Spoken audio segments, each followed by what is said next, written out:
Joe Rogan Podcast. Check it out. The Joe Rogan Experience. Train by day, Joe Rogan Podcast by night, all day. All right, Mike Benz. What a day to have you in here, buddy. Kid in a candy shop. We hacked the government. We hacked the government's files, evidently. I mean, we have 3.5 million files that it feels like we should not have. It would have been great to have had 7 years ago in 2019 when this was being litigated, but it's an incredible moment of transparency for how the world works, how governments interact with the private sector and funds, and it's just really cool to be a part of it. What was the holdup? What was because it seemed like there was a lot of people that did not want these files released. Yeah, I thought about this a lot.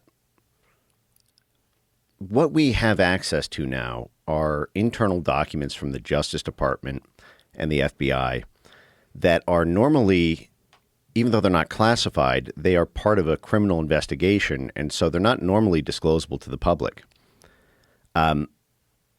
It could be the case that it kind of required a congressional bill to force this out. Like when if there's a internal investigation and it's not a part of a court document that's entered into evidence, you can't just FOIA the Justice Department to get dirt on your political enemies because you think that they might be involved in something. Now, I don't know if it could have been done through an executive order around Epstein transparency around the time of the first binders. Certainly, it looked like there was friction between the president and Thomas Massie over this issue. But I don't know the details of what went down there. But the fact is the bill passed 427 to 1 in the House. Who's the one? My recollection is that it was Randy Fine, but I might be wrong on that, so I don't want to smear There was one person or imply anything unduly. Didn't want it released because they thought it would compromise the victims, right? At one point in time, at least. Yeah, I don't know what the rationale, is, and because I don't recall offhand who the one is, I don't want to lean on that too much. But the fact is nobody wanted to be on the other side of this. I can't think of anything that both Republicans and Democrats voted on 427 to 1, and I'm sorry, Clay Higgins. Sorry, apologies to Randy Fine. Yeah, so there was there was obviously friction because this implicates everybody, Republicans and Democrats, Americans and a dozen different foreign countries, heads of major hedge funds and multinational corporations, donors to all political parties, major university and science institutions. Almost every major player in world affairs was in some way either involved in or adjacent to this network, or the network tried to reach out to them because they were influential. And so, there was kind of a mutually assured destruction around the Epstein hot potato for a decade now, which is that, out of power, the Republicans said, the Democrats don't want to disclose this because of the Clintons. And then the Trump administration gets into power and there's a very slow, reaction to the kind of disclosures that culminated in what happened this week.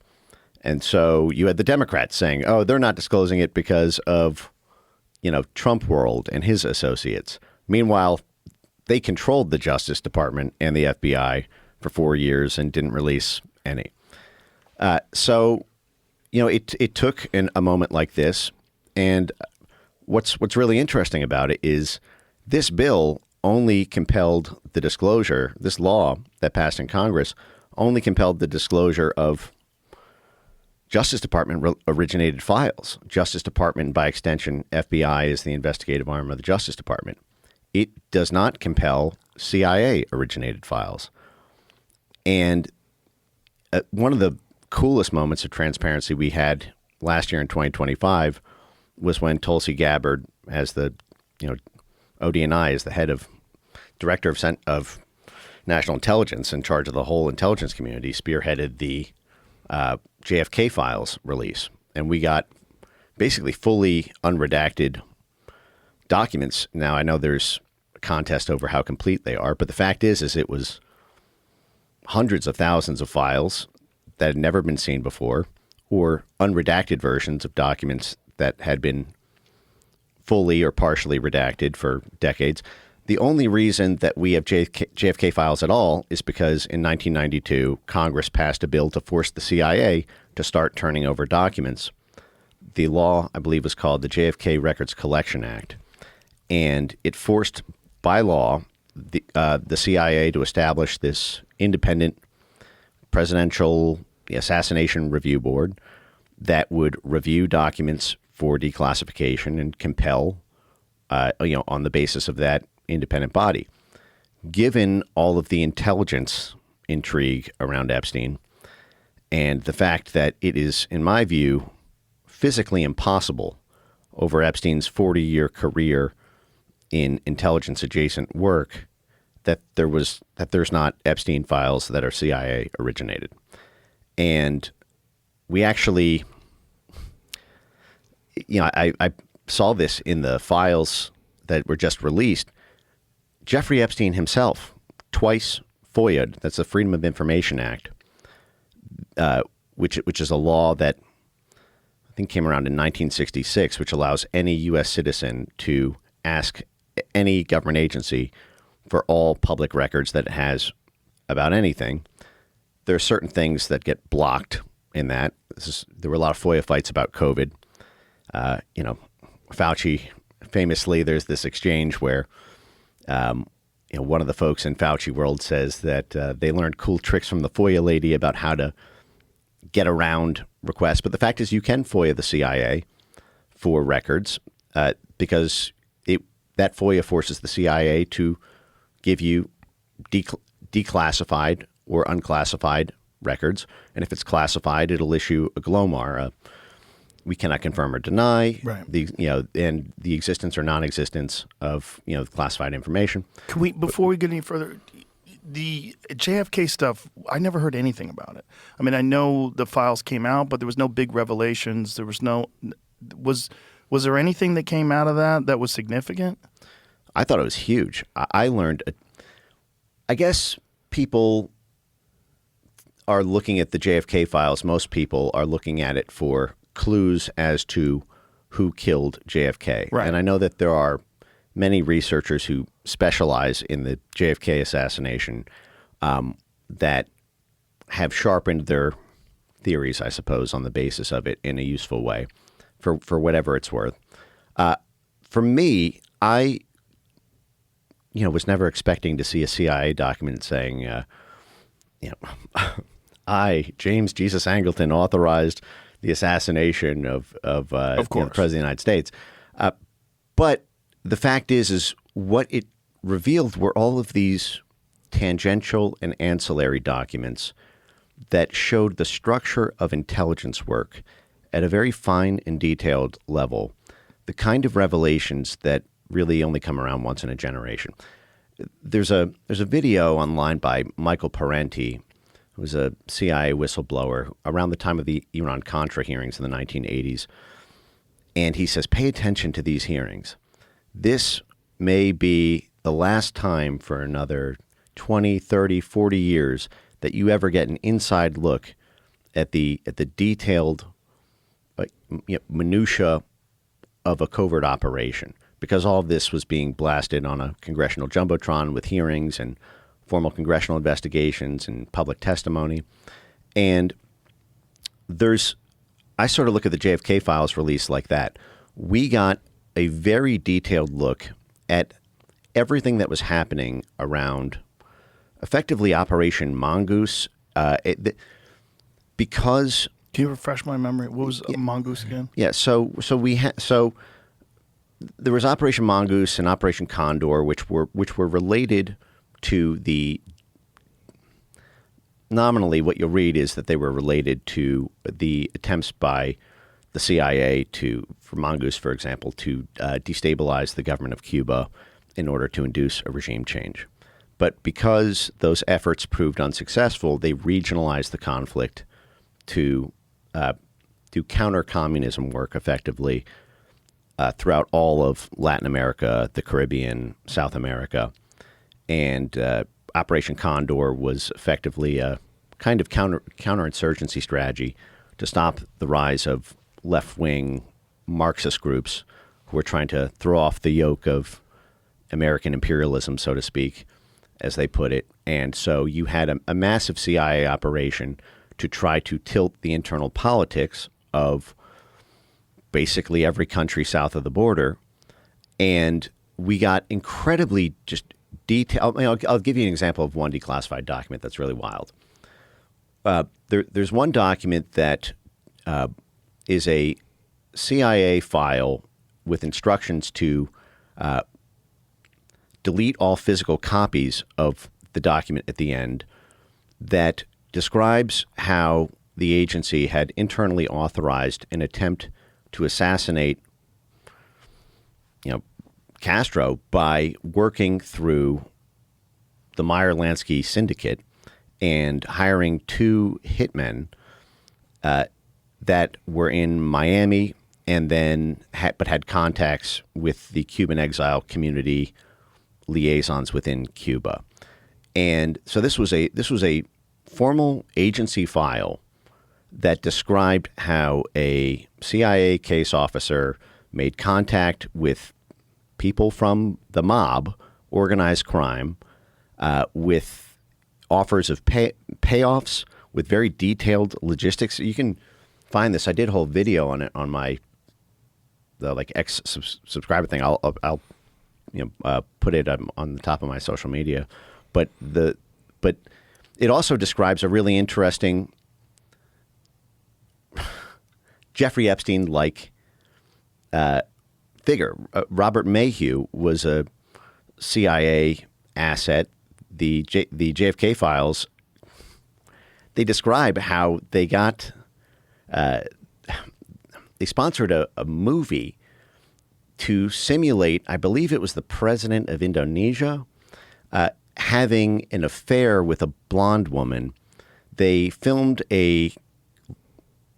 basically like a porno that would to create a tape, and they describe how they set up the room to make it look like it was, I think, in the presidential palace or some hotel room that would have been in that country, in order to create what's effectively a sexual blackmail tape that could then be leaked to the press in order to discredit the president.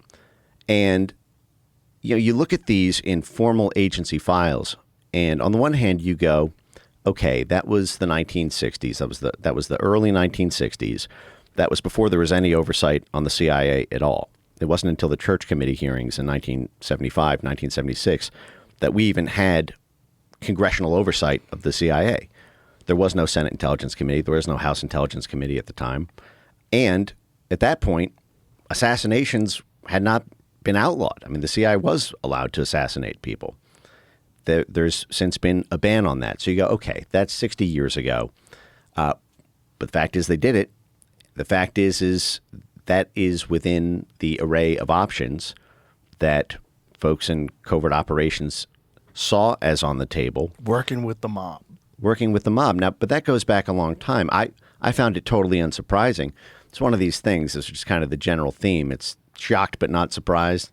It's like, holy crap, they put this in writing? Well, what are we doing here, guys?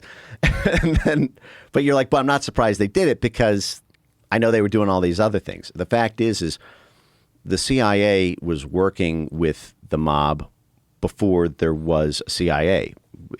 Before it was done by the CIA, work with, for example, the Italian mob was done through the Department of War really starting in the 1930s and then especially in the 1940s, because they were the Central Intelligence Agency. Well, at the time it was the OSS in the 1940s, but it would become the CIA. One of their main logistical points of contact and allies for the resistance against Mussolini in Italy. Mussolini was cracking down both on the Vatican Church and on the Italian mafia. And so there were strange bedfellows. There's a great book on this by Paul Williams. I think it was published in 2017. It's called Operation Gladio, the CIA, the Vatican, and the Mob. And I recommend this book to everyone because it's a really, really detailed academic deep dive on this nexus between a religious institution, an intelligence agency, an illegal organized crime syndicate that does all manner of black ops, and it especially focuses on the funding relationship. In fact, this just came out, and this sort of gets to the utility of these documents. There's an incredible document that just was released this week where Larry Summers, who was the head of the U.S. Treasury, so not only was he the head of Harvard University and the head of the American money system, but he says he's trying to explain to Jeffrey Epstein kind of the politics of what's happening in the Vatican. And what he says to him is that what's actually most important going on right now is what's happening with the Vatican Bank, which is kind of the deep politics of the Vatican. And I saw this email and I just laughed and did a little twirly thing in my chair, because it's totally unsurprising if you read that book Operation Gladio that I mentioned. It traces 80 years of this, because the Vatican Bank was the first offshore bank before offshore banking even existed. There was an alliance with the Vatican Bank during World War II itself with our Department of War and with organized crime outfits, at least according to the evidence that I find persuasive in this book, and that appears to be validated by Italian court documents in the 1990s when all of this was litigated. Incidentally, that was when the mob was really prosecuted for the first time. But effectively what happened is you had strange bedfellows. You had the United States, who wanted to get rid of Mussolini. You had the Vatican, who wanted to get rid of Mussolini. And you had organized crime, who wanted to get rid of Mussolini. And because organized crime is very deep in the logistics and unions, they control the ports, they control the streets, they control safe houses. And if they have allies in a bank, they are able to launder money effectively in order to do black market, type trade. And if you have, for example, the support of the U.S. government to facilitate that, and there's protection offered to those organized crime groups, what you end up having is effectively state-sponsored a state-sponsored mafia with an untouchable bank. And at the time, and Larry Summers explains this to Jeffrey Epstein in very simple terms, which is, here you go. The most important change in the Vatican may not be Pope Benedict's sudden retirement, but change in leadership of the Institute for Works of Religion, the Vatican's bank. Because of the Vatican's status as a sovereign country, it's exempt from transparency rules of not only Italy, but of the European Union. This status allows its elite clients to evade any scrutiny in their money transfers. Last May, Vatican Bank president was fired after Italian authorities opened an investigation into a far-flung bribery scheme.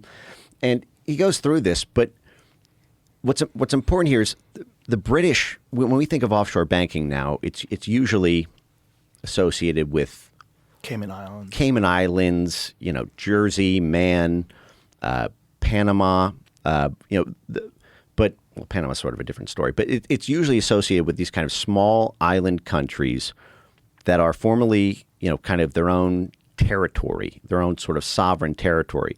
You also see this within the United States in Indian Native American reservations with these kind of autonomous zones that can be shielded from certain kinds of public disclosures that a typical finance institution. That's going on with Native American banks? Well, yeah, this was actually part of. Is that connected to the casinos because they have a lot of money from the casinos? Yeah. Super Bowl 60 deserves a sportsbook built for the moment. DraftKings Sportsbook, an official sports betting partner of Super Bowl 60, puts you right in the center of the biggest game of the year. Anything can happen during the Super Bowl, and DraftKings has your back with early exit. If your player goes down in the first half, you still get paid in cash when your bet settles. No bonus bets, no waiting. While other sportsbooks don't offer injury protection, DraftKings covers the entire first half, even the second quarter. An early exit works on live bets too. Pre-game or in-game, DraftKings has got you covered. New to DraftKings, new customers can bet just $5 to get $300 in bonus bets if your bet wins. Download the DraftKings Sportsbook app now and use the code Rogan. That's code Rogan to turn $5 into $300 in bonus bets if your bet wins. In partnership with DraftKings, the crown is yours. Gambling problem? Call 1-800-GAMBLER. In New York, call 877-8-HOPE-NY or text HOPE-NY 467-369. In Connecticut, call 888-789-7777 or visit ccpg.org. On behalf of Boot Hill Casino and Resort in Kansas, pass-through of per-wager tax may apply in Illinois. 21 and over. Age and eligibility varies by jurisdiction. Void in Ontario. Restrictions apply. Bet must win to receive bonus bets which expire in 7 days. Minimum odds required. For additional terms and responsible gaming resources, see dkng.co/audio. Limited time offer.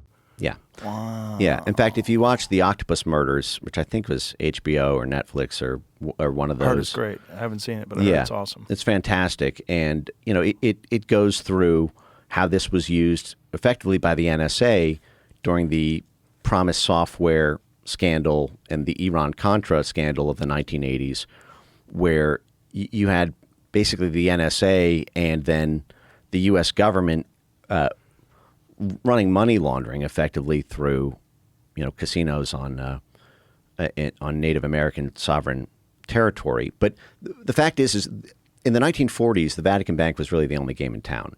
This traces back at the CIA level to a lawyer named Paul Helliwell, who was kind of the architect of money laundering for the CIA. And it didn't even start really started with the attempt to try to stop Mao in the 1930s and 1940s. There were the Opium Wars in the 1830s, where effectively the British Empire and, you know, the East India Trading Company were making ungodly amounts of money by selling opium to China. They would grow the opium on the Golden Crescent or India, and then they would sell it to China with a huge customer base, which would bring in huge amounts of revenues to the British Crown. And then there were two opium wars that were fought in the 1830s and 50s, I believe, around then. And the opium wars were China's attempt to stop the import of opium into China because it had a huge, by that point, opium addiction problem. Opium dens in China were a massive issue within the country. They tried to ban it, and the British Crown pried open the narcotics market through a military conquest of parts of China. That's how Britain got control of Hong Kong, which remains a major narco trafficking site connected to Jeffrey Epstein in very weird ways. I'll just sidebar that. But Mao rose to power in the name of his public campaign was about rejecting the century of humiliation between the 1830s and the 1930s. To support Chiang Kai-shek and the Kuomintang, the Chinese nationalists against the Chinese communists, the War Department couldn't get enough congressional allocations, taxpayer money to support that. So they had to find some way to finance the forces that are now effectively Taiwan, because when they ultimately lost, they fled to the island of Formosa, which is now Taiwan. But they financed that initially, the War Department, the Chinese nationalists, through the narcotics trade, through basically the narcotics cultivated in the Golden Triangle. And these operations continued in Cambodia and Laos and were a big part of the JFK expansion of covert operations. To this day in Fort Bragg, the Special Operations Training Center is called the JFK. This was a massive expansion of small wars, covert action instead of big military action. So it was mostly spearheaded by CIA rather than DOD or Department of War. But what happened was Paul Helliwell in order to be able to traffic illegal narcotics, created a bunch of these CIA banking structures. One's called Castle Bank and Trust in the Cayman Islands. Another one, Nugan Hand in Australia. And when you have that, friendly bank that's protected, then you can move drugs. This is this overworld, underworld alliance between intelligence and organized crime, because basically every intelligence operation is I don't want to say every, but at the operational level, it's a crime. It's an act of sabotage. It's an act of subversion. It's an act of obstruction. It's an act of illegal surveillance. So in order to do a illegal crime, you don't want to do it yourself because then your fingerprints are on the gun. But if you know people who do illegal crimes for a living in an organized way and have experience in doing it, that allows you to be a very useful extension, and it gets justified in the name of national security. The illegal narcotics trade set up by Paul Hellawell, who would go on to be the main lawyer for Disney and set up Disney World in Orlando. You can look all this up. You can pull up Paul Hellawell's Wikipedia, or you can look at the history of Disney, or you can pull up Castle Bank and Trust. You can put any one of these up on screen. This is all fully declassified. And so they then took that model to South America and Latin America and the Caribbean during Operation Condor, Operation Mongoose.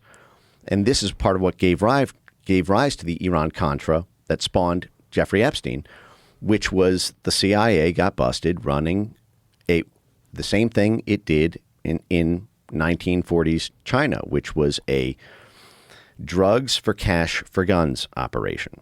You can't get enough money in USAID. In the 1940s, USAID didn't even exist. You can't get enough money from U.S. taxpayer dollars. You can't get enough money from private donors who will draft off of the regime change for their own profit. So how do you get your resistance rebels enough money? That usually comes down to black market trade, whether that's diamonds in Africa, whether that's illegal mining activities in South America, or whether that's narcotics. And it's the best things to use for this kind of covert financing are small, fungible, physical materials that can be converted into large sums of cash. For example, like a truck full of cocaine can fund an army. A truck full of copper can't. And so you had this state-sanctioned drug trade, this state-sanctioned illegal weapons logistics apparatus, and the state-sanctioned money laundering apparatus that started in the 1940s and was utilized throughout the entirety of the Cold War. On the mafia side, Operation Gladio was this stay-behind network, is what they said. Basically, these were right-wing groups, many or some of which were kind of Nazi-adjacent, who hated communism. And so even though we fought against the Nazis and Mussolini and Hitler in World War II, there was a utility to preserving a certain homegrown domestic network that really hated communism to assist us on the ground in the war against communism. And what you saw was in Operation Gladio, this was a NATO-wide covert network, alliance of networks, a network of networks, that in basically every one of the NATO countries, there was a cell or a number of cluster cells that were set up in order to covertly influence the domestic politics of the country. And if you look at the members of these cluster cells, there's some of the, like Silvio Berlusconi was a part of the so-called P2 lounge that came up in the Operation Gladio files when the Italian government basically put all this on trial in the 1990s. And that structure is still used by intelligence today. If you go to my X feed and you look up, for example, Ann Applebaum and the thread that I did on the Integrity Initiative, if you just put integrity initiative, and I can show you what these cluster cells look like, and it's fascinating to look at the organizational structure of it. But I guess what I'm getting to here is with the mob and the Vatican at that time, that was the only game in town for offshore banking. If you wanted to have a bank that had no oversight whatsoever, when the British lost the Suez Canal in 1957 and basically had to give up their empire, this is during decolonialization, the British Empire transitioned from a physical empire to a financial empire and moved heavily into offshore banking. That's how you got these kind of, BVI, British Virgin Islands, Cayman Islands, Jersey, all these kind of British offshore banking hubs.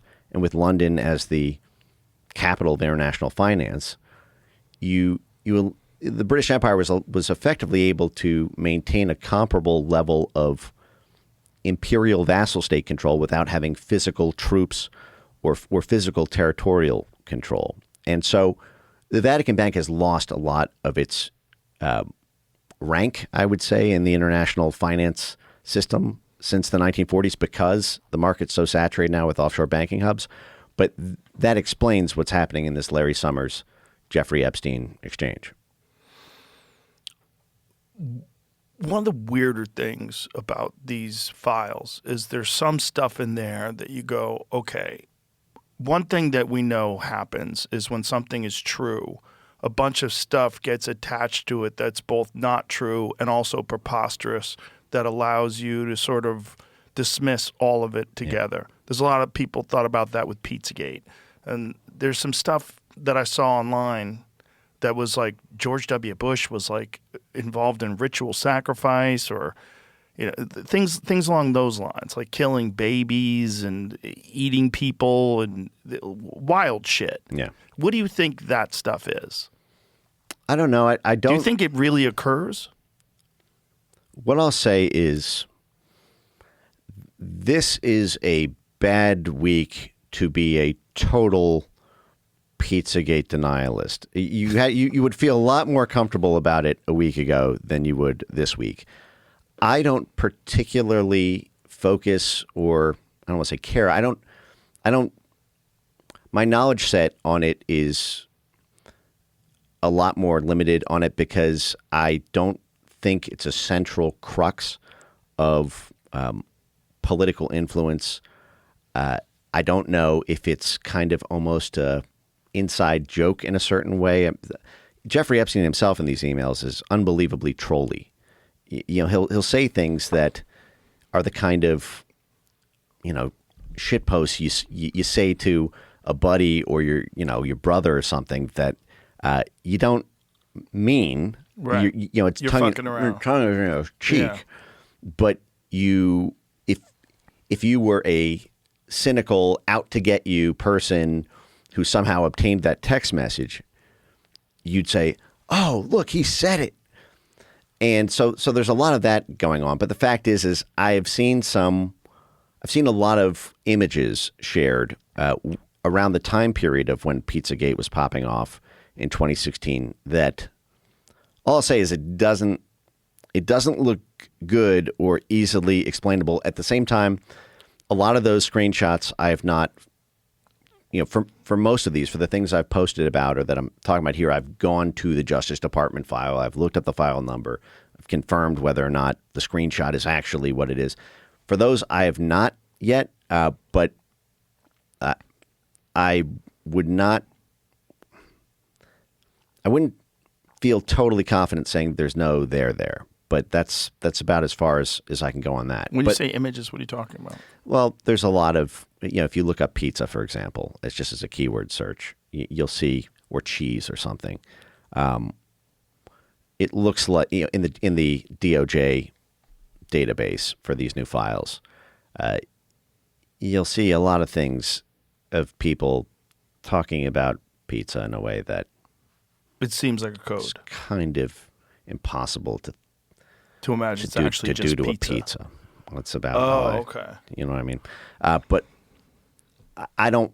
To me, there's so much real world provable things in there, and also so many kind of more real world implications of allegations that are made in the files that kind of, should be explained. Like a common mistake that I see going around social media this week is people, it kind of gets to the reason that the FBI and the president was arguing that these files shouldn't be released in the first place, which is that people would take things out of context and wildly, and think things are true that are not because they're baseless allegations made by, some anonymous tipster. But because it's in an FBI file, people will think it's true. Now, I don't think that's a reason not to release these. I'm extremely glad these were released. What I'm saying is I've seen that phenomenon, run away, and some of this I know is kind of baseless in terms of the factual evidence, because some of the people, one of the confidential human sources, for example, that is cited, the first day of the drop, there was this kind of bombshell claim I think this is probably the most viral post the first day of the DOJ release, which was a confidential human source, a CHS, it means an FBI informant, who the FBI internal memo describes how this confidential human source reported that Alan Dershowitz was a Mossad agent, and after every meeting, he goes back and tells his Mossad handlers, what they talked about. And you go, oh my God, it's an FBI confidential human source. The FBI wouldn't, pay an informant unless they found them credible for this sort of thing. On the very next page of the files, it says, President Trump, I'm paraphrasing, you can pull this up if you want. President Trump is controlled by the government of Israel, and they have, I forget if he says they have blackmail or something to this effect. Now, I don't know whether either of those things are true or not. I don't know what, any more than anybody else who's done research on this. Certainly there's a lot of overlap between Dershowitz and the Israeli government and high-level Israeli officials. So in that sense, if that were to be reported, I don't know that it would be who knows about whether that's true or not. But it plays into a kind of confirmation bias that a lot of people have. And so when you see that in an FBI file, the first thing your instinct is, if you're, if that's your journalism beat, is to write all about it and get millions of views. And same thing, there's a MAGA civil war right now that's happening over issues around Israel. It's, you say, oh my God, it's been proven, the FBI knows that, well, Ken Silva, who's a journalist, shortly after that published a tweet containing a file that had much less engagement, where he said, actually, I actually have a copy of this document.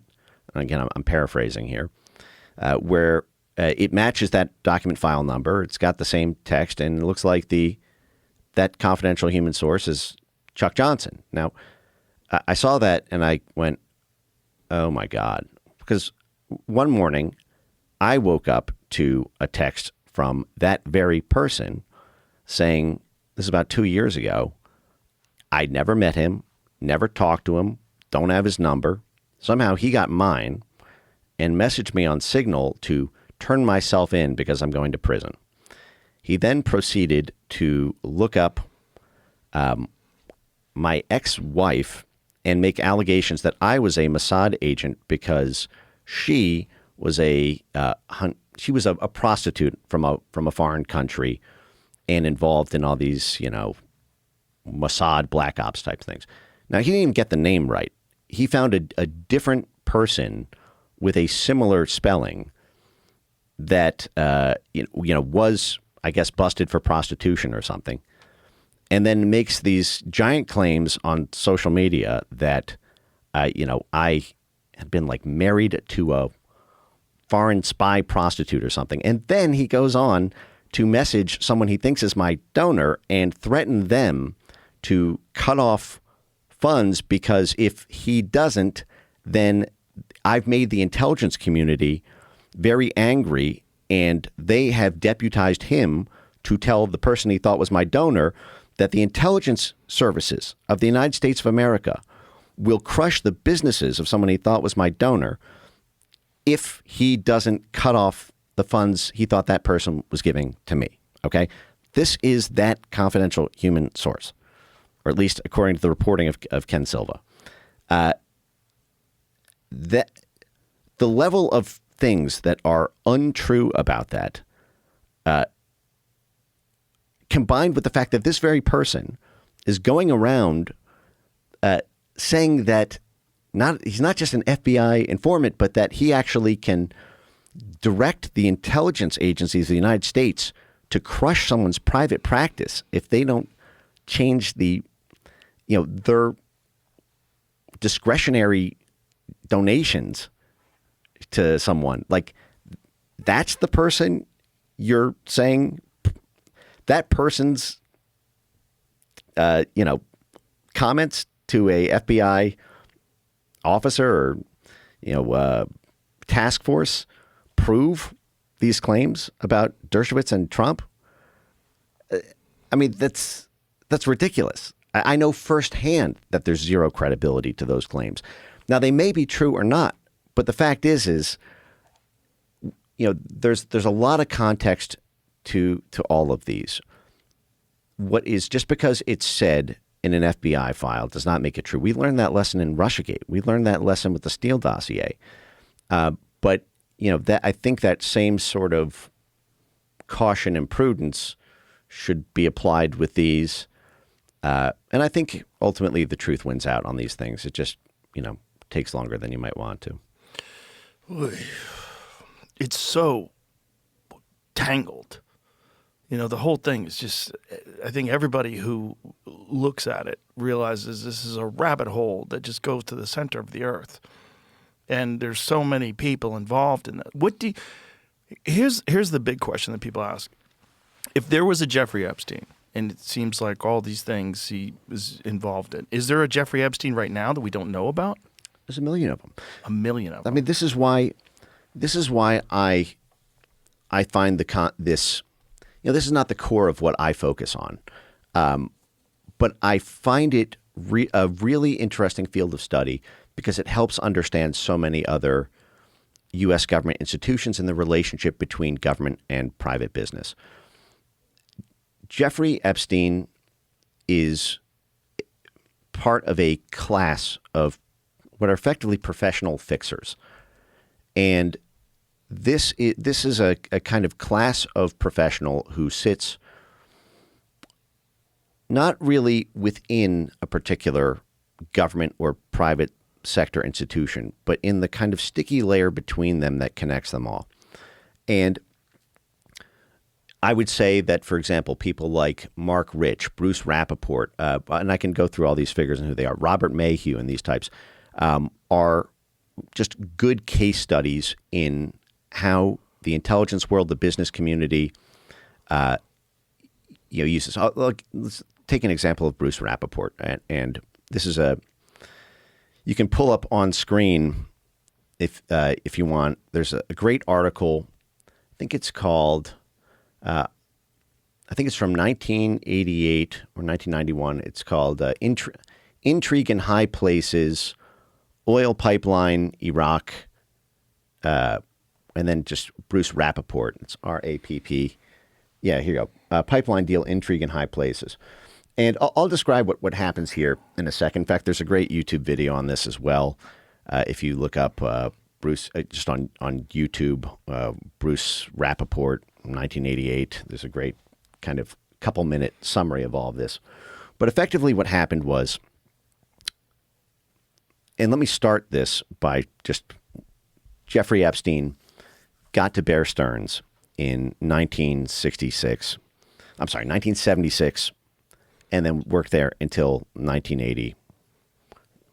Sorry, just because you have it on screen, maybe I'll go through this first, and then I'll do the Jeffrey Epstein connections. So what happened here was you had the Iran-Iraq War from 1980 to 1988, and Henry Kissinger had a really great quote about this because he asked, "What is the U.S. government strategy on this?" Because it's very convoluted. And why are we giving weapons to Iran when the Iranian Revolution just happened in 1979 that, overthrew what was a U.S. government-friendly government that was partially installed by the CIA in 1953. We've now declared an international arms embargo on them. We're basically at war with the Ayatollahs. Why are we giving them weapons and helping them, defeat Iraq? And the issue was we were also in a kind of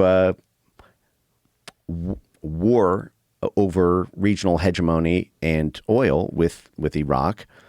And so Henry Kissinger's quote was, "My only wish is that both sides could lose." And so what happened was because we didn't want Iraq to take over Iran and become effectively bigger than Saudi Arabia in the region, we were funding and giving weapons to Iran to try to fend off the much bigger Iraqi army. And then at a certain point in this, we began to back Iraq. We went back and forth supporting Iraq. And so this Iraq, because of the embargoes on it, wanted to build a pipeline to get its oil out. And it was going to pass through Jordan, and it was going to abut against the border of Israel. And a major CIA contractor and CIA-connected private business called Bechtel, highly, highly influential company. There's been many, many, many books written on Bechtel.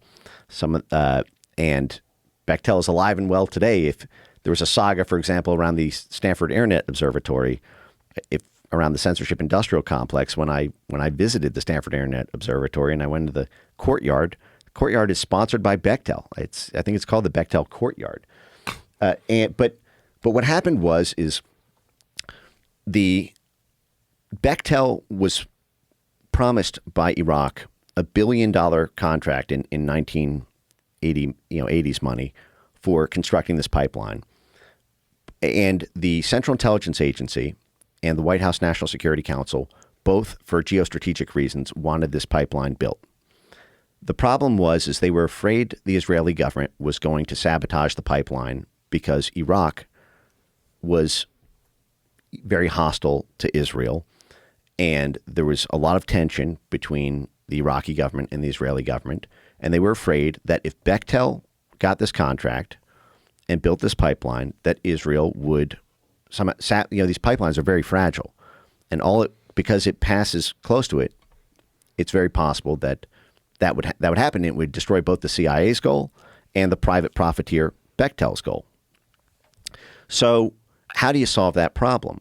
Well, what the CIA did is what the National Security Council, which is the interagency that the CIA reports to, did is they engaged a private fixer named Bruce Rappaport, who was a Swiss billionaire with close ties to the Israeli government, to back channel with the Israeli government some sort of secret agreement that would guarantee that they would not sabotage the pipeline. And because the Attorney General of the United States, now, again, think about this as well. As I'm saying this, think about Jeffrey Epstein and think about the character of Bill Barr, for example, who started his career for 7 years at the CIA, was highly involved in the CIA's Iran-Contra, and then was Attorney General both in the 1990s during the Epstein-connected BCCI scandal and when Jeffrey Epstein killed himself or whatever happened to him. What happens is Bruce Rappaport does indeed use his contacts with the Israeli government to strike an agreement that then allows would allow the project to be greenlit, but it triggers a special prosecutor's investigation of the Attorney General himself, Ed Meese, because one of his friends was alleged to be in on the deal.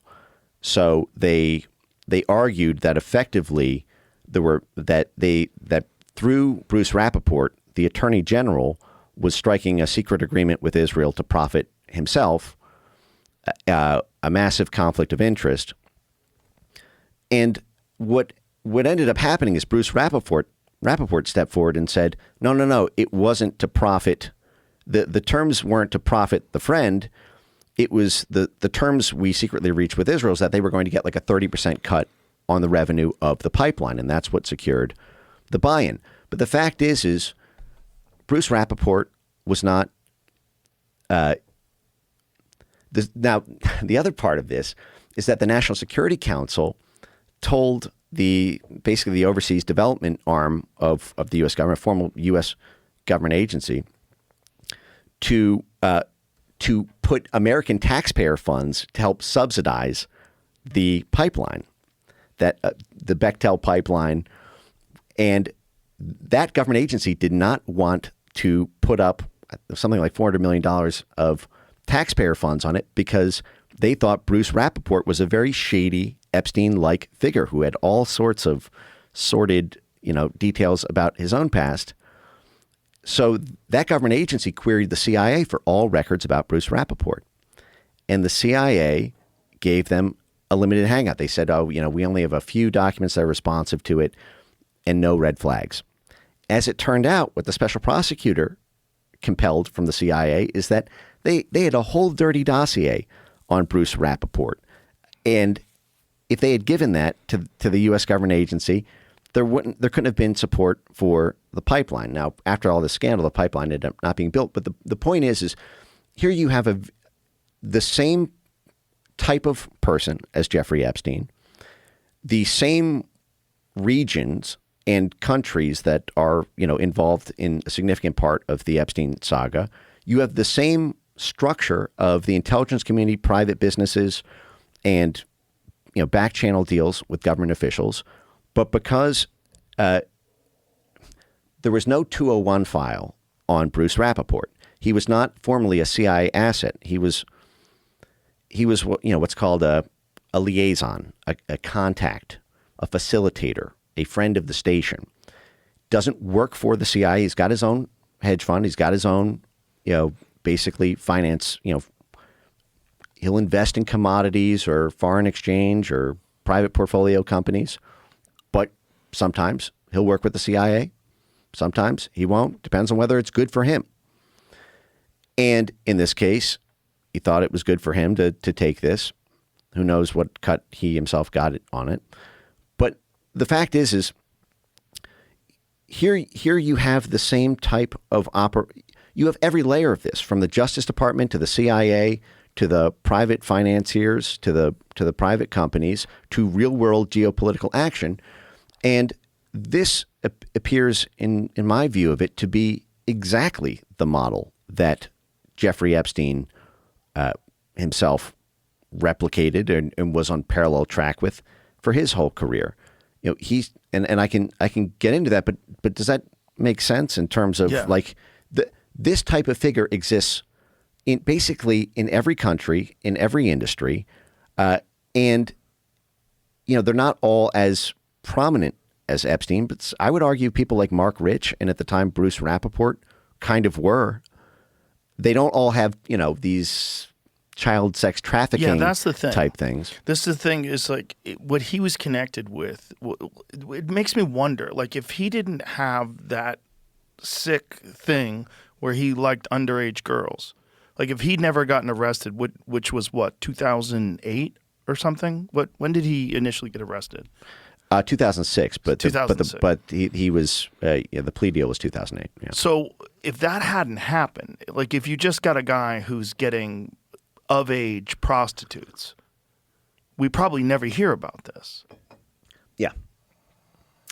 And this episode is brought to you by Squarespace. To level up your business, you got to level up your website, and Squarespace does the heavy lifting for you.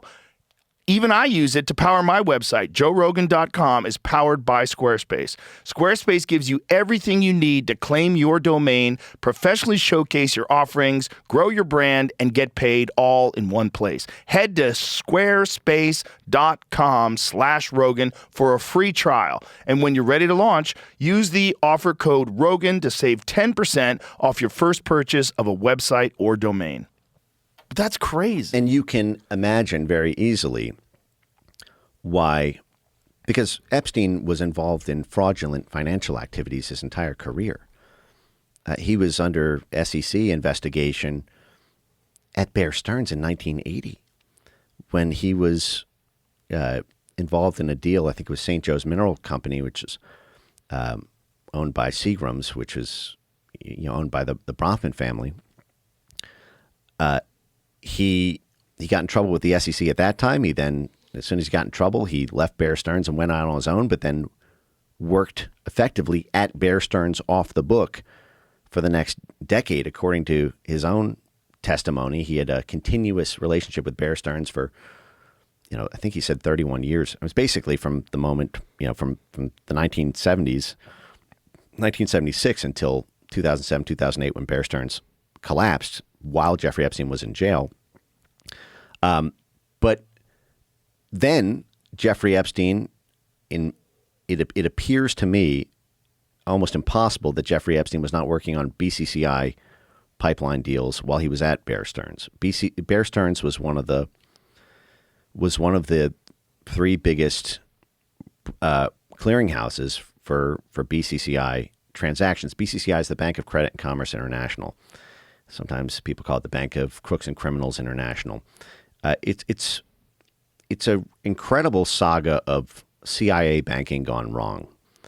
It's a bank that was started in Pakistan in 1972 and then grew to be the CIA's main way to covertly back the Mujahideen against the Russians during the Cold War. So we backed Osama bin Laden, the CIA. We backed the Islamic Mujahideen, the radicals who became Al-Qaeda and ISIS, with billions of dollars of CIA and MI6 and Israeli and Saudi facilitated,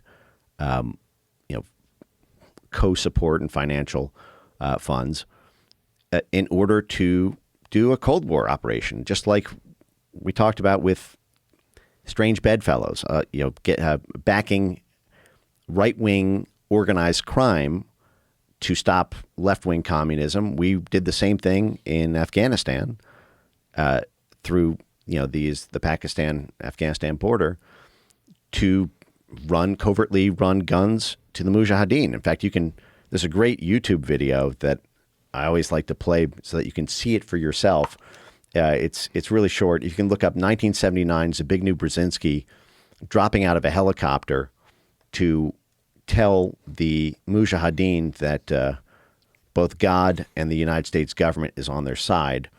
And the reason this clip I always think is so fun to play is because this was the very moment in 1979 that Jeffrey Epstein appears to have been involved in the BCCI financing of this very operation. So if you turn the volume up and you start at the beginning.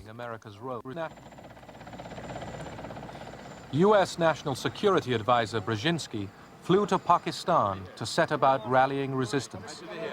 He wanted to arm the Mujahideen without revealing America's role. On the Afghan border near the Khyber Pass, he urged the soldiers of God to redouble their efforts. We know of their deep belief in God, and we are confident that their struggle will succeed. That land over there is yours. You'll go back to it one day because your fight will prevail and you'll have your homes and your mosques back again because your cause is right and God is on your side. Now that is the National Security Advisor of the United States of America. The National Security Advisor is the highest post in the cabinet. It is the person the president talks to every day. All intelligence, war, military, and statecraft goes through the National Security Advisor. That is the numero uno.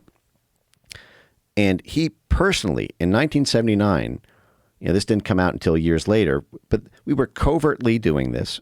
So to do a covert operation, and this is why I focus on the money side of Epstein from the 1970s to present, because the money in any covert operation is the most essential part. It's the only thing that is irreplaceable, and that if you don't have it, everything goes away. You lose one person, find another one.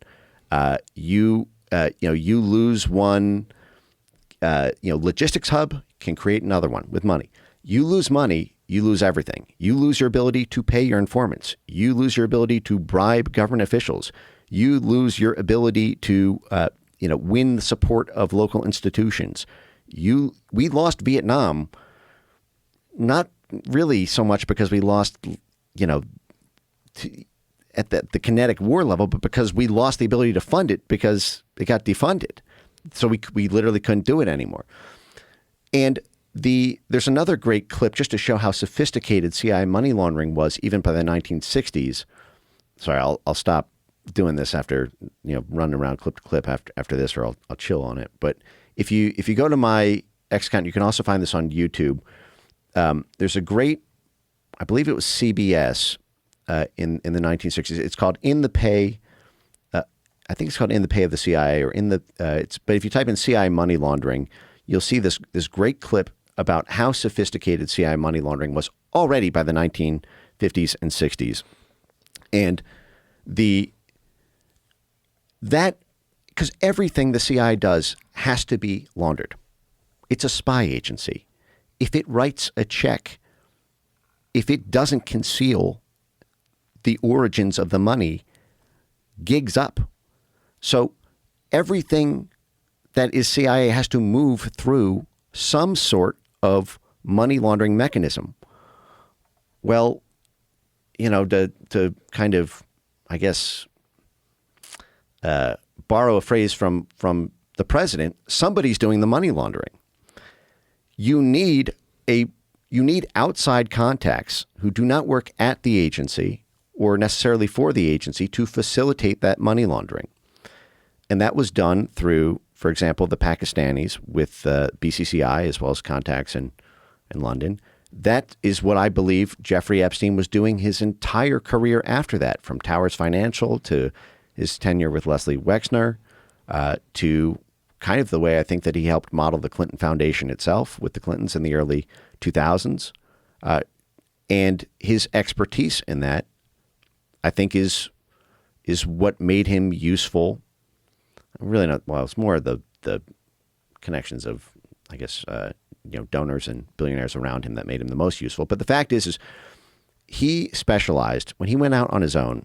Formally, he leaves Bear Stearns in 1981 and starts a one-man group called Intercontinental Assets Group out of his New York City apartment. He's not even 30 years old. Right away, he gets big-level clients like Adnan Khashoggi, who is at the time was alleged to be the world's richest man. He was the Saudi arms dealer, and to give an impression of how significant this figure was in the weapons trade, he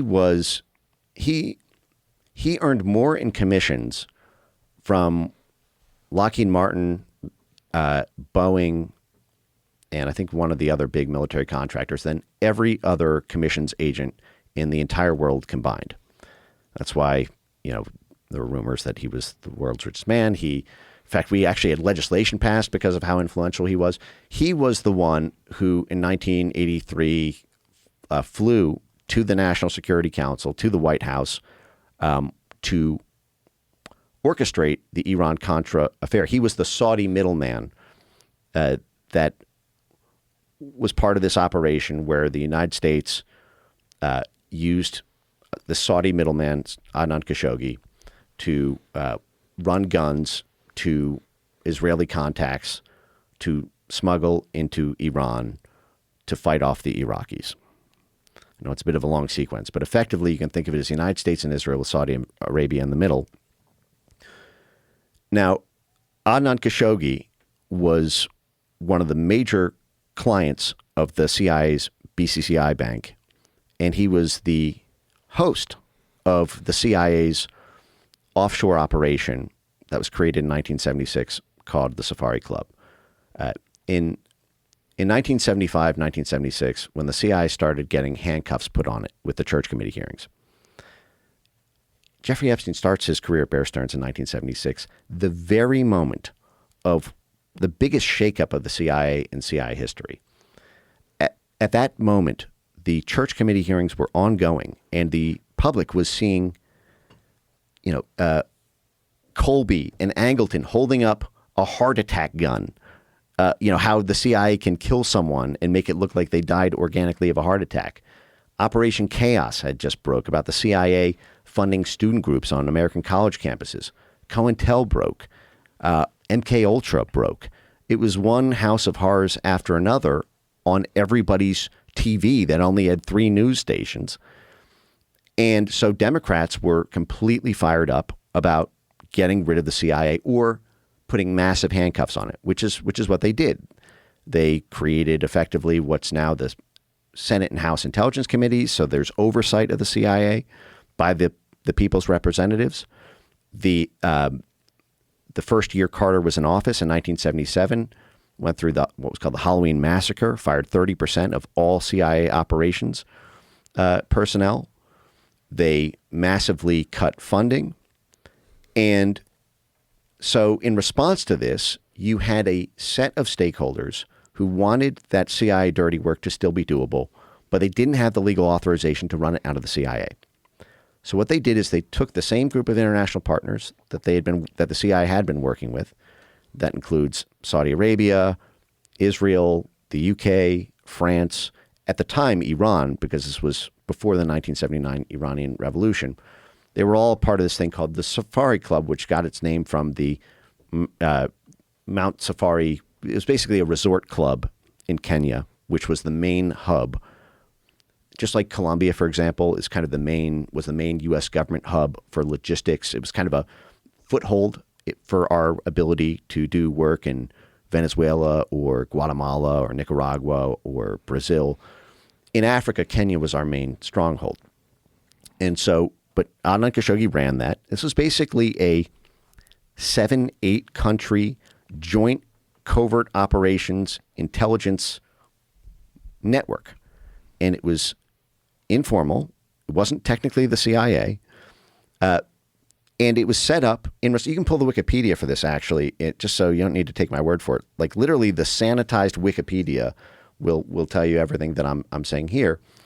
And that network ended up becoming one of the main, So if you start at the top, you'll see that there it is on the right, the Safari Club. It was a covert alliance of intelligence services formed in 1976 that ran clandestine operations in Africa. Now, what they're leaving out here is that it was also Asia. It played a huge role in Pakistan and Afghanistan and the like. But these were all these different countries attempt to offset the restrictions that the Democrats had put on the CIA. When Reagan gets back to power in 1981,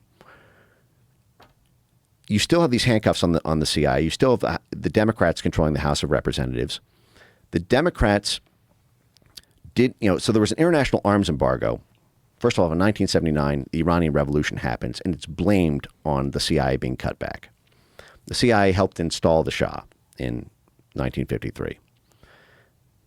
They argued that if Jimmy Carter hadn't destroyed the CIA, we would still have Iran as a friendly country. We could have stopped this. We could have nipped it in the bud. We could have had people on the ground. It's Jimmy Carter's fault that he cut the CIA, that we're in this disaster with the world's third largest reserve of oil and gas and this hugely geostrategic country now being an enemy of America rather than a friend. So an international arms embargo was put on Iran, but then Iraq threatened to invade it. And we didn't want Iraq to take it over. So we had to do something illegal if we wanted to help Iran. And it was against international law to give them weapons. But if we didn't give them weapons, it was perceived massive geostrategic, geopolitical earthquake that we'd live with for centuries. So you had to do one illegal action with the gun running. And then there was an inter-party dispute.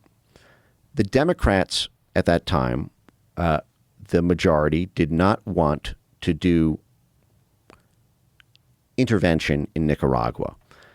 There was an in-party power called the Sandinista government, and there was a rebel faction called the Contras. And Republican donors and stakeholders had interests in Nicaragua and wanted to help the Contras overthrow the Sandinista government. but there was a party dispute. Democrat donors didn't profit from that. And they, at the time, had a fairly robust anti-imperialism kind of mindset and were sick of CIA regime change by the early 1980s after everything that was disclosed in just the previous years. So Republicans wanted to overthrow the Nicaraguan governments. Democrats didn't. Democrats had a House majority, and they passed something called the Bolin Amendment, which forbade any U.S. government funds from going to support the Contras. So this put the Republicans in a pickle. By the way, this is what's happening kind of today around Ukraine if you flip the parties. 100% of Democrats vote for Ukraine funding. The Republican Party is split about it. This is the inverse of that was happening in the early 1980s. 100% of Republicans wanted to fund the Contras against what they called the Soviet-aligned Sandinistas. And the Democrats were split. But they successfully passed this Bolin Amendment, so the CIA was in a pickle. How do you run guns to Iran when it's against international law?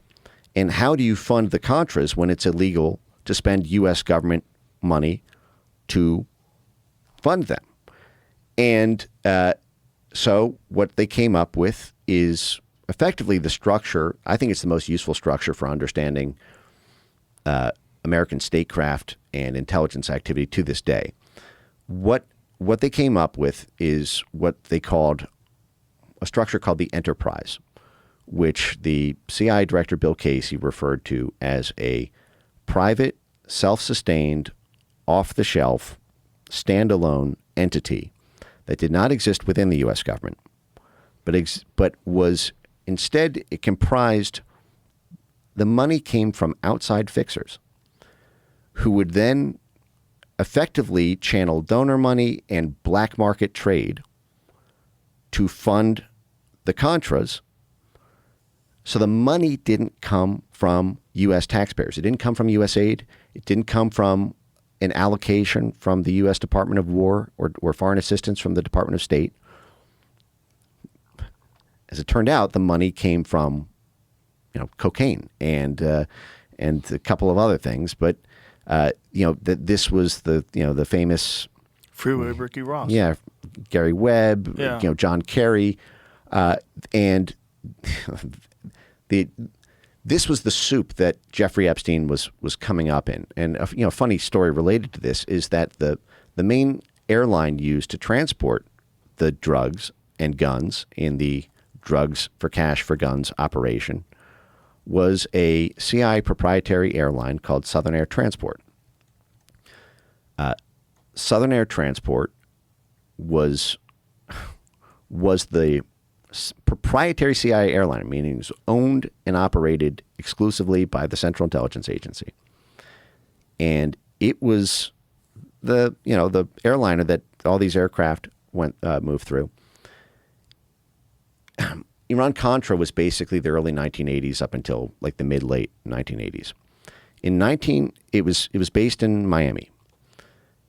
In 1994, Southern Air Transport, the CIA proprietary airline, which in the intervening time was spun out to not be owned by the CIA, but rather to be owned by someone who had worked for the CIA. At the time, it was owned by the CIA, so pretty thin layer there. But it moved from Miami to Columbus, Ohio, primarily to service the limited. Oh, I know all about this, Joe. I have a video on this. And in fact, Look over at Jay because he's obsessed. Yeah, and in he's fact, obsessed with Patel. Yeah, I probably told you about this 5 years ago. Yeah. Yeah. Okay. Well, there's a great article. I think Spook Air, Yeah. and on this. But how many roads lead back to Ohio? Most, most if not What all. what is this connection with Ohio?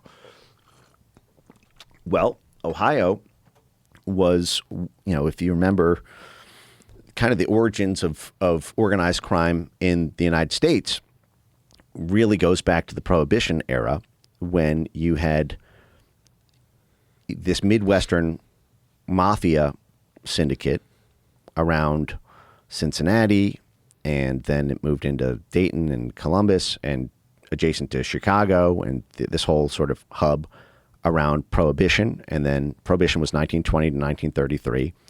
When Prohibition ended, all these networks went from black market alcohol to black market drugs because it was no longer black market. They no longer had a business smuggling alcohol, so they moved into the narcotics space. Which ones? Which narcotics?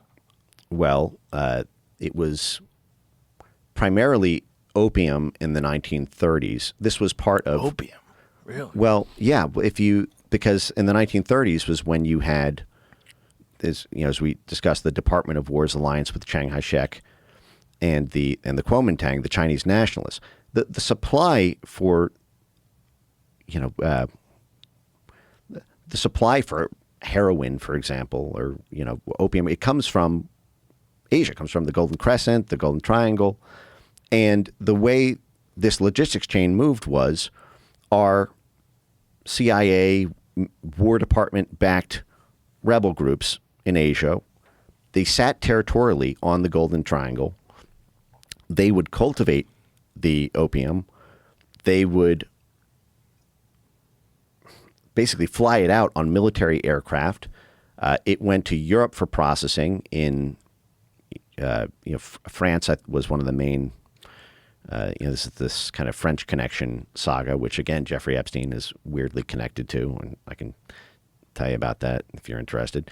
And then it would go to the basically Italian mafia folks for the transshipment, and you had Italian mafia controlled docks and ports in the United States and New York and New Jersey, and you had CIA protected Italian mafia groups in southern Italy, which at the time were national security protected because they were our allies against the communists. And so you had this drug trade to support foreign policy imperatives. And you can do that. You can run that exercise with pretty much every drug on planet Earth at this point. And it makes it very difficult to stop the drug trade because by stopping the drug trade, you're running up against something that your own government considers perhaps unfortunate but necessary logistics hub. Do you think that's happening right now with Mexico? Yeah. Whoa. Well, I mean, think about this. Fast and Furious. Yeah. That wasn't that long ago. The Fast and Furious story is fucking bananas. Tell it to people that don't know, because just the idea that they proposed this and implemented it is so fucking crazy. Yeah. Well, so this was a scandal during the Obama administration. Eric Holder was the Attorney General of the United States. He had to step down because he was held in contempt of Congress for jumping on the grenade and not turning over the Fast and Furious files. Earth to Congress, note to Congress, who wants to be a hero, by the way? You can do the same thing with the Epstein bill with the Fast and Furious files. I think everybody in this war on drugs that we're so gung-ho about, we just captured the president of Venezuela over drugs, it would be awfully nice if you compelled the Justice Department and FBI to turn over the Justice Department and FBI run Fast and Furious files. But what happened was, and I believe this had interagency approval, meaning the White House signed off on it, the Central Intelligence Agency signed off on it, the Department of Defense signed off on it, the State Department signed off on it, the FBI and ATF signed off on it. This was a gun-running operation to send guns to the Sinaloa cartel to have them be able to successfully win a narco drug war against the Los Zetas cartel. The Los Zetas cartel was pilfering oil pipelines. Remember, Mexico, the oil wealth of the United States is vastly disproportionately concentrated in Texas. In West Texas and Southern Texas, where it shares oil fields with Mexico, effectively. Those oil fields go into Mexico is replete with oil. And there are many partnerships between United States oil companies and the Mexican government, Pemex and all the different, kind of private lines. And this is a big point of geopolitical contention. But the fact is one of the things that organized crime groups do in order to get money for their own syndicate, because they've got effectively military control of a territory, is if a pipeline runs through that territory, they can simply cut open the pipeline and steal the oil. This is, for example, what was happening with our CIA-backed rebel groups in Syria. We're taking the oil. I mean, we would literally, our spunky moderate rebels would, literally cut open Syrian pipelines and take the oil. And this was one of the ways to support it. You can support it with drugs. You can support it with black market oil. And by the way, while I'm on the topic, if you pull up, and I have this on my X, if you type in Institute for Peace, or just type in Institute Peace drugs, the U.S. government, the U.S. Institute for Peace, told the Taliban not to shut down the drug trade after they took power in 2022. They said it would have a devastating, negative impact on the local economy if they didn't keep growing what was then, 95% of the, I think click the next image. Next image. Yeah, here you go. So this is a we give the U.S. Institute of Peace, at the time we gave them $55 million a year. The U.S. Institute of Peace was created by act of Congress in 1984. This headline is wild. The Taliban's successful opium ban is bad for Afghans and the world. Yes. Right. So wow. Now remember, just about, the Taliban had just taken back power. That happened in the early Biden administration. The Taliban, if folks recall, the CIA was and the U.S. military, as well as their allies and with regional allies, were cultivating the opium on the Golden Crescent for a noble cause, to win the Cold War against the evil Soviets.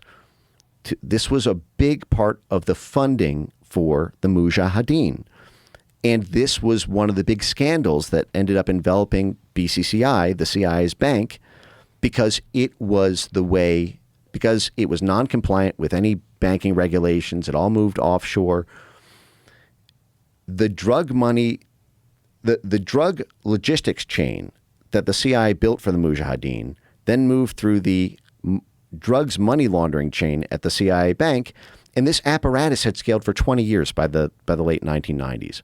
When the Taliban, like the Chinese, wanted to shut it down when the Taliban took power in the 1990s.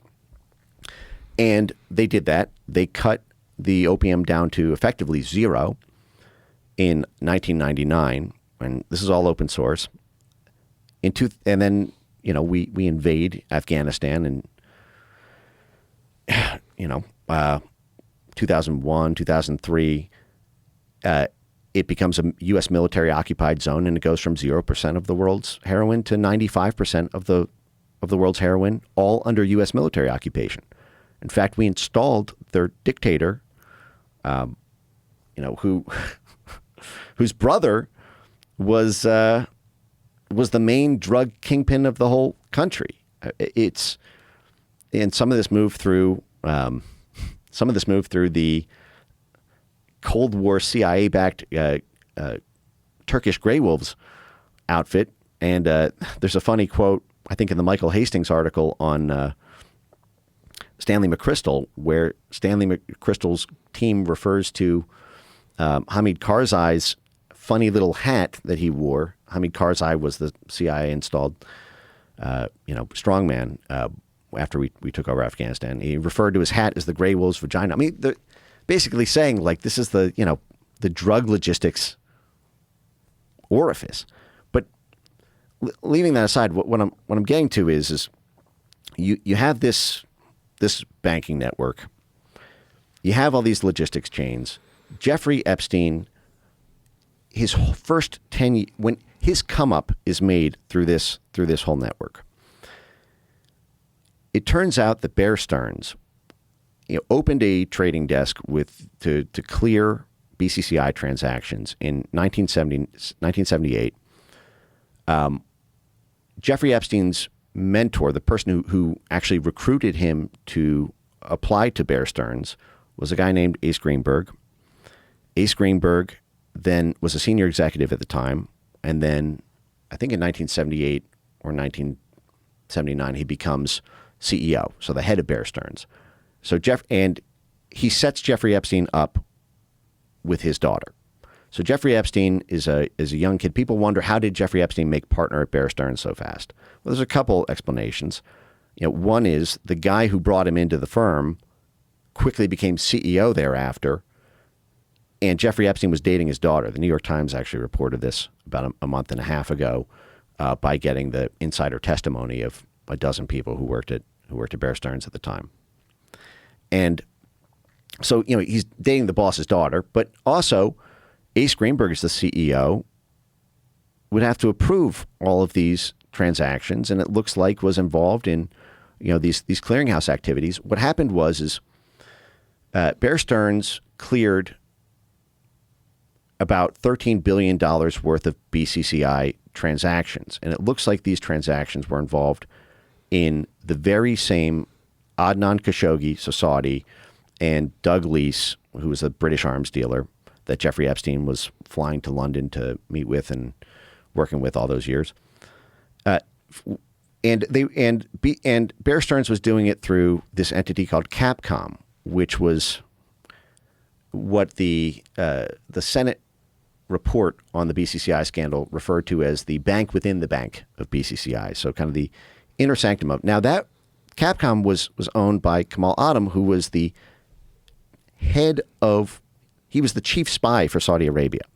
So Bear Stearns, the New York Times reports based on a dozen of these, insider, testimonies. They got like 3 of Epstein's bosses on the record to talk about, what he was doing there. Amazingly, the New York Times does not mention a single deal name in the entire 20,000 word report. Why do you think that is?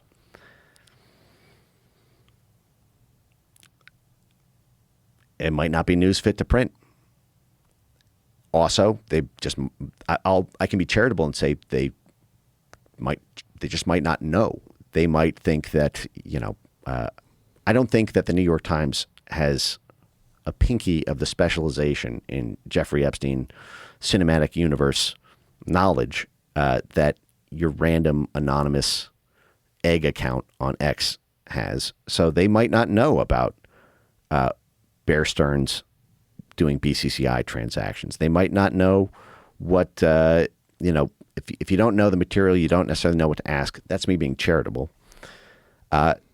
Also, some of the witnesses may have said that they don't want to talk about specific deal names because that would tarnish, the folks involved in that deal for association with Jeffrey Epstein. There could be a lot of reasons. I'm trying to be charitable here, but the fact is they all said Jeffrey Epstein moved up so fast because he was dating the boss's daughter and he was put on the biggest and most lucrative deals very quickly within the firm.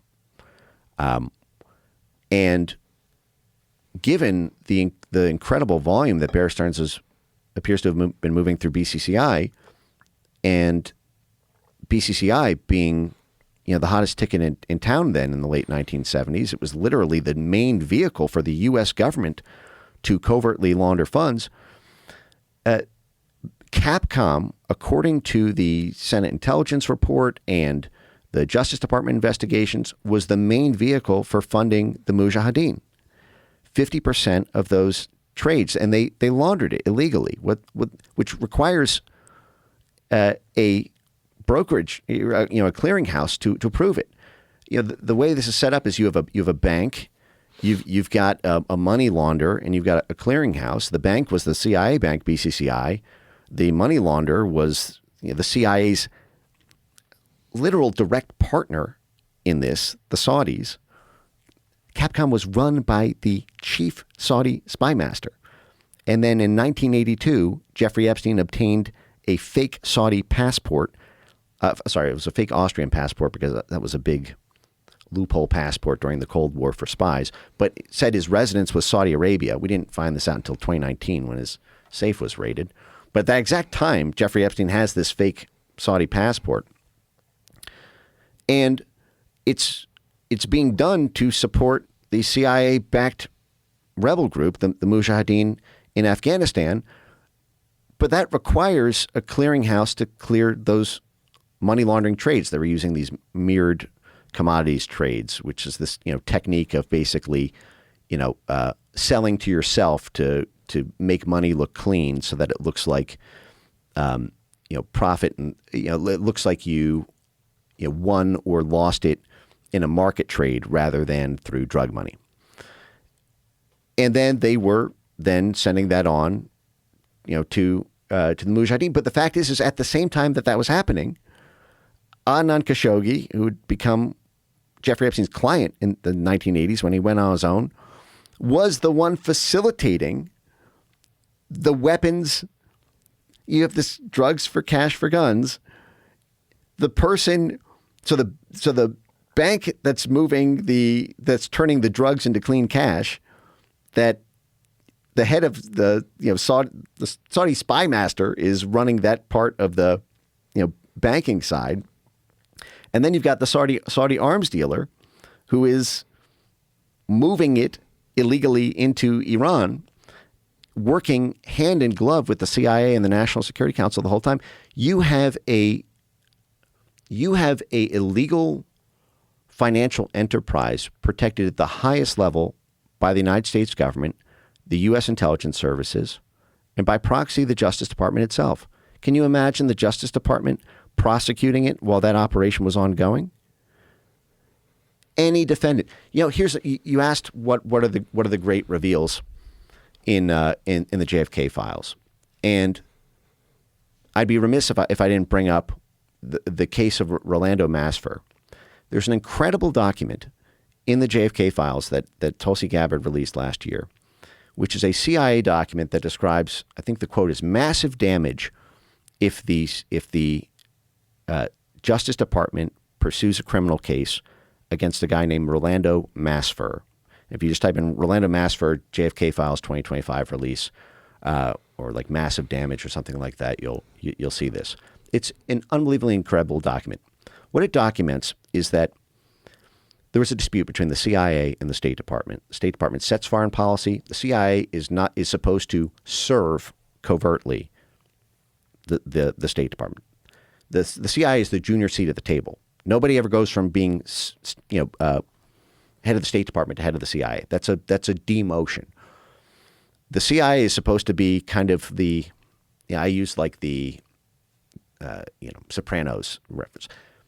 Silvio comes in and shakes down the hairdresser shop or whatever for the money it owes the family. If you are that hairdresser, it's easy to think that Silvio runs the mafia because he's the one who shows up at your house, breaks your windows, breaks your knuckles, and takes your money. But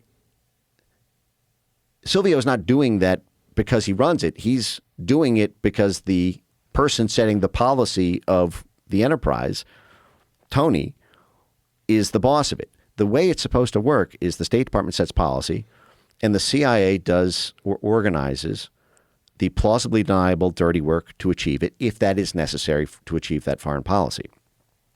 This is why there was a lot of debate in 1948 about whether the CIA should even take on this role. This is this great 1948 George Kennan memo that says maybe we should have a office within the State Department called the Bureau of Organized Political Warfare. And then 2 months later, they decided the CIA would take that. But the fact is it's basically a State Department function, but CIA is supposed to defer to state. But what happened was there was a factional dispute between state and CIA over Cuba policy. The State Department thought that the CIA-backed rebel groups in Miami were being too aggressive and too provocative, too hot-headed, doing acts of terrorism and sorts of things that looked bad to the international community. JFK was trying to rein them in. But the CIA, the careers and folks there, wanted to take a more aggressive posture. And so one of the CIA's key assets and ringleaders had a logistics hub with a massive CIA-backed Cuban exile community network at that time in the early 1960s in Miami, thought that JFK was being too impatient, too cautious. They wanted to invade basically a section of Haiti, departing from Miami, to use that as a base to then do kinetic attacks against Cuba. The State Department learned that this CIA-backed network, led by Rolando Masfer, was going to do this, and stopped it. They had a Customs and Border agent, basically, who was like manning the docks and caught them as like 300 of them were, departing to try to take over a part of Haiti to do this. And then the State Department directed the Justice Department to pursue criminal charges against Rolando Masfer. In steps the CIA. And, if you can find this memo, it's MAS, Fur, I think it's FERRUR, Rolando Masfer. It's His name's on it. I don't know the title of it is like massive damage that would accrue. You can probably also just find it massive damage. There you go. Estimate of damage which could accrue to CIA Miami through prosecution of the Rolando Masfer Haitian invasion group. Again, we just learned the existence of this document last year. This is from the 1960s. Now, it says the decision by the Justice Department to seek a grand jury indictment against Rolando Masfer and certain of his associates is a potentially explosive matter which could result in extensive damage to CIA activities in Miami. Recent adverse publicity on the national scene and in the Miami area have added substantially to the already sizable embarrassment potential. Can you imagine what these memos look like for Jeffrey Epstein? Some of the main sectors of danger to CIA equities are described below. Basic national publicity regarding student and foundation topics have already attracted attention of the local press to the CIA in general. Usually any reference to CIA covert activities leads press to check files for references of any such activities locally.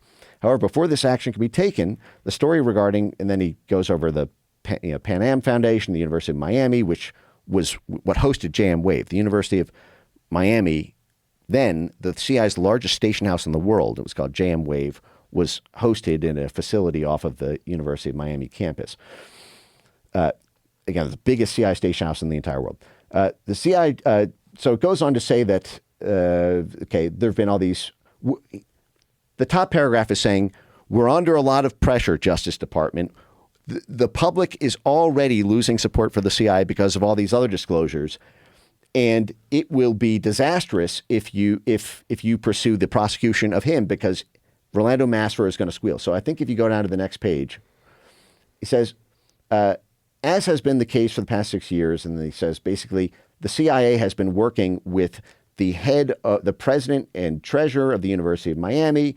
They're extending the cooperation and all of this. So basically, all these touch points that Rolando Masfer's network connects to will be exposed, and they go over all these what were previously redacted CIA cutouts in the area. And then he goes on. The memo says, even if the above circumstances do not exist, we would remain concerned regarding the possible effects of the prosecution of the Masfer group. Although no station agents or persons with whom the Miami station has contractual arrangements are among the persons arrested or those who will be prosecuted, it will be very easy for the defense to drag CIA Miami into the case.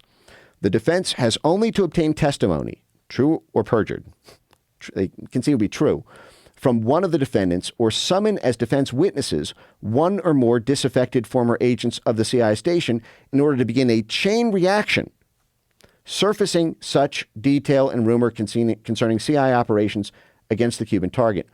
Given the sizable reduction of infiltration and a general feeling of frustration and lack of support for Cuban freedom attributed to passive U.S. policy, basically saying it would undermine our, entire operation against Cuba and the American people's support for it if the Justice Department indicts these people who just committed this crime because they can the whole network is CIA, and they can just call to the stand that their friends and associates had been talking with the CIA about this well before they had done it, and that would be a massive scandal. Now, that's just one example here. And what goes on to happen is there's a negotiation between the State Department and CIA about whether to bring the case, how to bring the case, how to shape. There's a follow-up memo on this, which is totally incredible. That, I think, is more the logistics on this. The agreement they reach is that the State Department wins nominally. They do bring the prosecution, but they bring it in a highly limited and tepid way, and they agree to the CIA's demands to limit lines of inquiry, to file motions against entering anything into discovery that might basically reveal the CIA networks in this. And they agree to have a CIA general counsel person on the prosecution team in order to personally make sure that the Justice Department stays in line. And if something looks like, if the judge grants discovery for something that might reveal the CIA's role in it, drop that line of prosecution so that it can't be entered into evidence. And this is what you see time and again is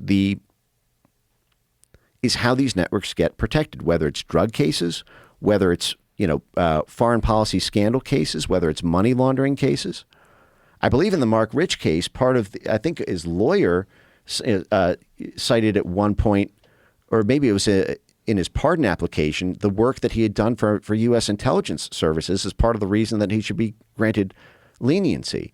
But the point I'm getting to here is, given Jeffrey Epstein's involvement in the BCCI network, given Jeffrey's involvement in the 1990s with all the foreign policy activities happening in the Middle East at that time, given Jeffrey Epstein's involvement through the early 2000s Clinton era and everything, given his involvement in everything from Israeli to Saudi to British to French high-level government officials, Jeffrey Epstein was investigated by the SEC in the 1980s. He was one of the two people who ran the biggest Ponzi scheme in history at the time in the United States, the Towers financial collapse.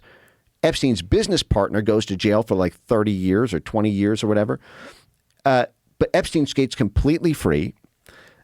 Epstein gets involved in this huge fraud in the U.S. Virgin Islands with this, like $1 billion fraud case in the U.S. Virgin Islands, never prosecuted for any of it. Why is that? Well, one is, he may have, we know in the U.S. Virgin Islands case, he was sponsoring the campaigns, basically, of the politicians there.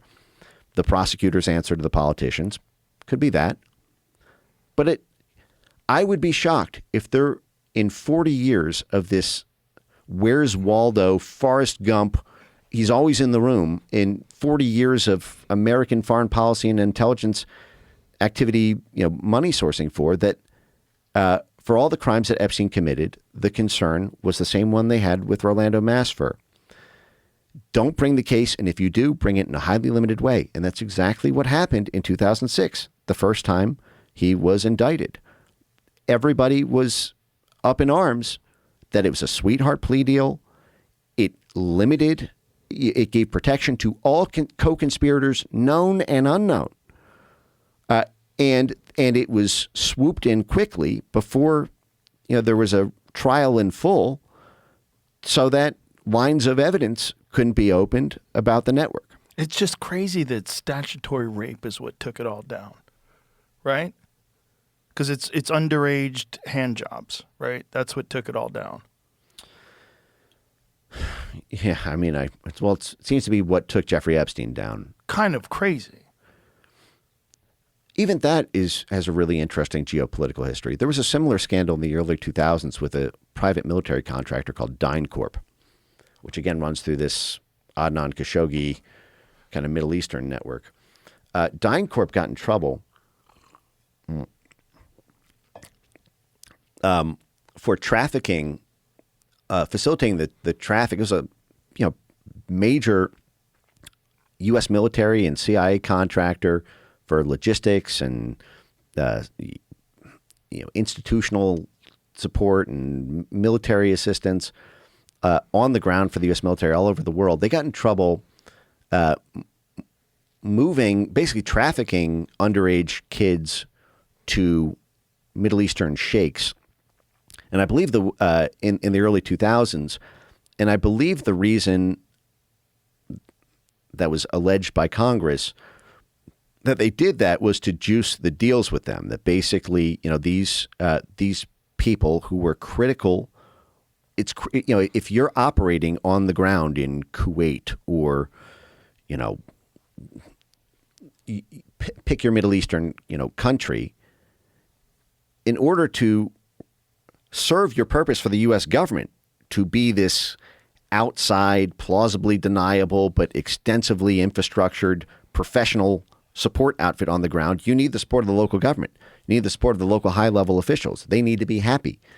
And there's several currencies for that. There's financial payoffs, and there's other things they might like parties and young women, especially in places where being with the very young female is not illegal. And so what DynCorp, I believe, got busted doing, and you can look up the DynCorp scandal here, was doing this. And I believe their argument was, well, you wanted us to do this thing on the ground. You wanted us to help the U.S. military and, kind of covert support nodes that were happening here. We had to do it somehow. This is part of what helped us do that. I would not be surprised if the Epstein trafficking apparatus started with similar motivations. Not, that it's not necessarily for blackmail, but because it makes clients or customers or, VIP people happy. It makes them owe you something. It makes them want to get involved in a deal you do, even if the deal is not one they would ordinarily do, because they just want to stay close to you because you're their supplier of the thing, of their vice, of the thing that they, want but can't get. If you're a 70-year-old billionaire, you can't walk into a bar and leave aside the underage thing. You can't walk into a bar, and meet an 18-year-old who's, I presume, these things are facilitated at private parties, and it needs to, for a lot of these guys, it has to be discreet.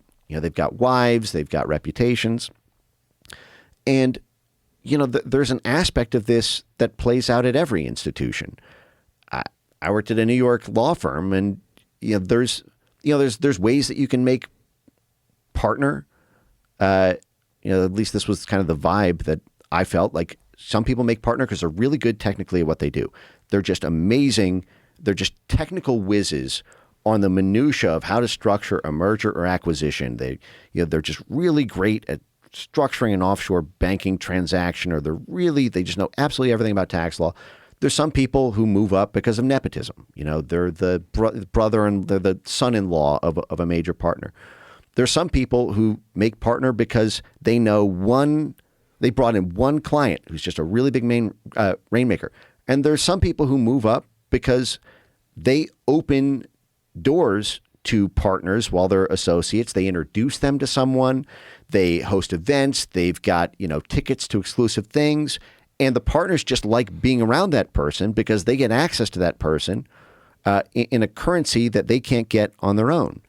And that includes hosting, cool, exotic parties, having, attractive women. I've never been convinced that the central role of the Epstein young girl, in my view, sidebar of the Epstein money laundering story is that it was for blackmail. And part of this is because the moment Jeffrey Epstein officially threatens somebody with blackmail, and that person tells his wife, and that wife tells her friends, and that gets out to somebody else that knows Jeffrey Epstein's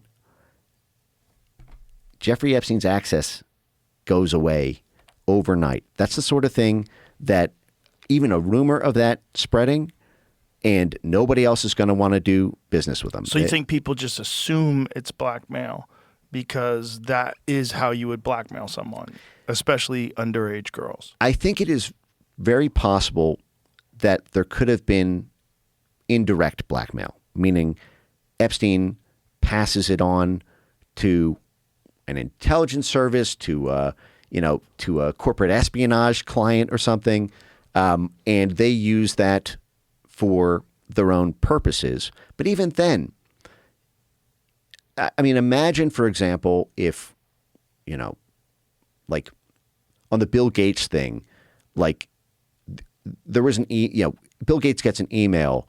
I have a video of you sleeping with this person, and or somebody much lower level. The moment they send that to the press, if in order to, they figure they have nothing to lose. I mean, there's not been anybody in the 7 years that's transpired who said I was personally blackmailed by Jeffrey Epstein. I think because the moment you do that, nobody comes to your parties anymore. You lose all the access. You lose all the deal flow. You lose all the goodwill that you've generated because this rumor, people are very risk averse, especially at that level. Right, but just to have it over their head and never use it, though. Right. Well, I think that what you could have is, because he does his own nefarious stuff, he could compile it so that if they ever threaten him with something, he's now got something on them. And I've seen some correspondence that, in the files that looks like that might not be an impossible scenario. Do you think that's how Jeffrey Epstein got in that position in the first place, that they knew he had this kink? No, not at all. I mean, Adnan Khashoggi had the same thing. Adnan Khashoggi was running around with dozens of young and, apparently underage girls the whole time. I think that Jeffrey Epstein probably learned, how powerful that can be through that network, seeing that's what powerful people do, that gives them something that gets them a lot of local influence and wins them a lot of favor. But that's a very specific illicit desire to want underage people. Well, how do you even find out that someone's into that? Well, I don't think that the majority or anything close to it of the women were technically. I think it was largely young, very young, barely legal, so to speak. But and I know that there were cases of underage, but I think most of it was just very, very young, but not like 20-year-old not girls, like 13 18-year-old girls. type thing. And then remember, because this is an international enterprise, and many of the clients are like in countries that don't necessarily have the same norms about that that we do.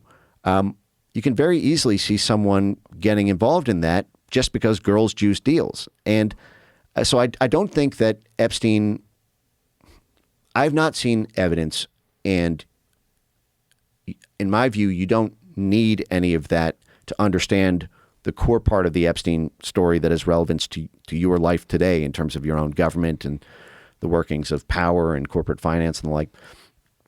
But I do think that girls juice deals, and the fact that he had the coolest parties on a private island with the hottest girls is something brought that makes in a lot of intellectuals, stimulating conversations, scientists, all these very interesting people. So that was part of the thing, right?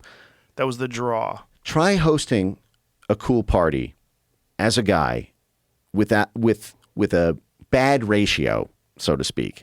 Sausage party. With a sausage party. And when you develop a reputation for having attractive women at the parties you host, you become an important person to know in the network, because basically every male has a desire for attractive women, not saying underage, obviously, but that is like a universal biological desire for men to want to be around attractive women. And what did they do for gay guys?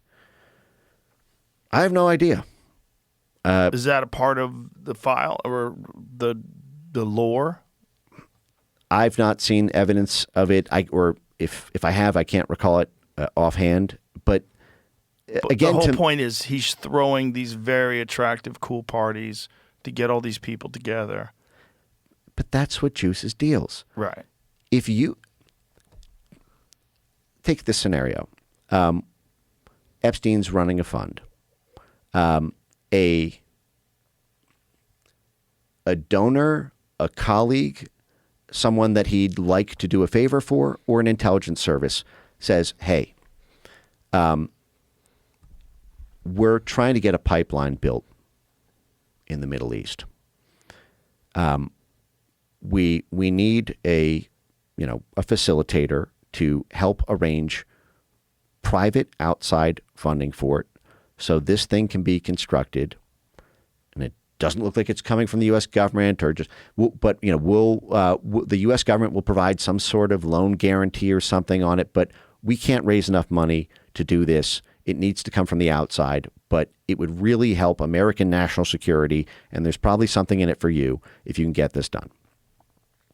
Epstein then goes out and says then puts out basically, tries to make contact with people in his network who might be interested in that deal. And then goes out to 5 people. 2 of them are in the space locally. The deal terms look good. They want to do it 100%, no hesitation. And then 2 people say, well, listen, it's a good idea in concept, but I don't know, the risk profile on it looks a little high. This normally would not be something that my team would clear. It's interesting, but it's a little rich for my blood in terms of the risk profile. But Jeffrey Epstein asked them to do it.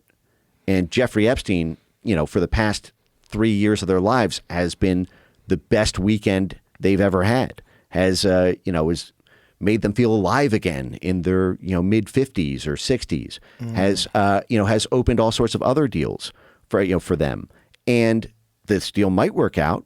So I'm afraid that if I say no to Jeffrey Epstein on this deal, I'm not going to get an invite to the next party. I'm not going to be able to get laid again with a girl that women I find attractive, or that yada yada, and Epstein hooks those up. I'll get in on this deal just because I want to be in the good graces of Jeffrey Epstein, not, because the deal as a standalone thing. It's because it's juiced by the girls, the parties, the lifestyle that Epstein allows you to have access to. But in the public eye, the narrative is underage girls. And this is the thing that makes it so disgusting. When people talk about it, everyone says, fuck kids on the island. This is the big conspiracy about it, and this is the reason why people are so outraged about it. My concern with the runaway train on that is that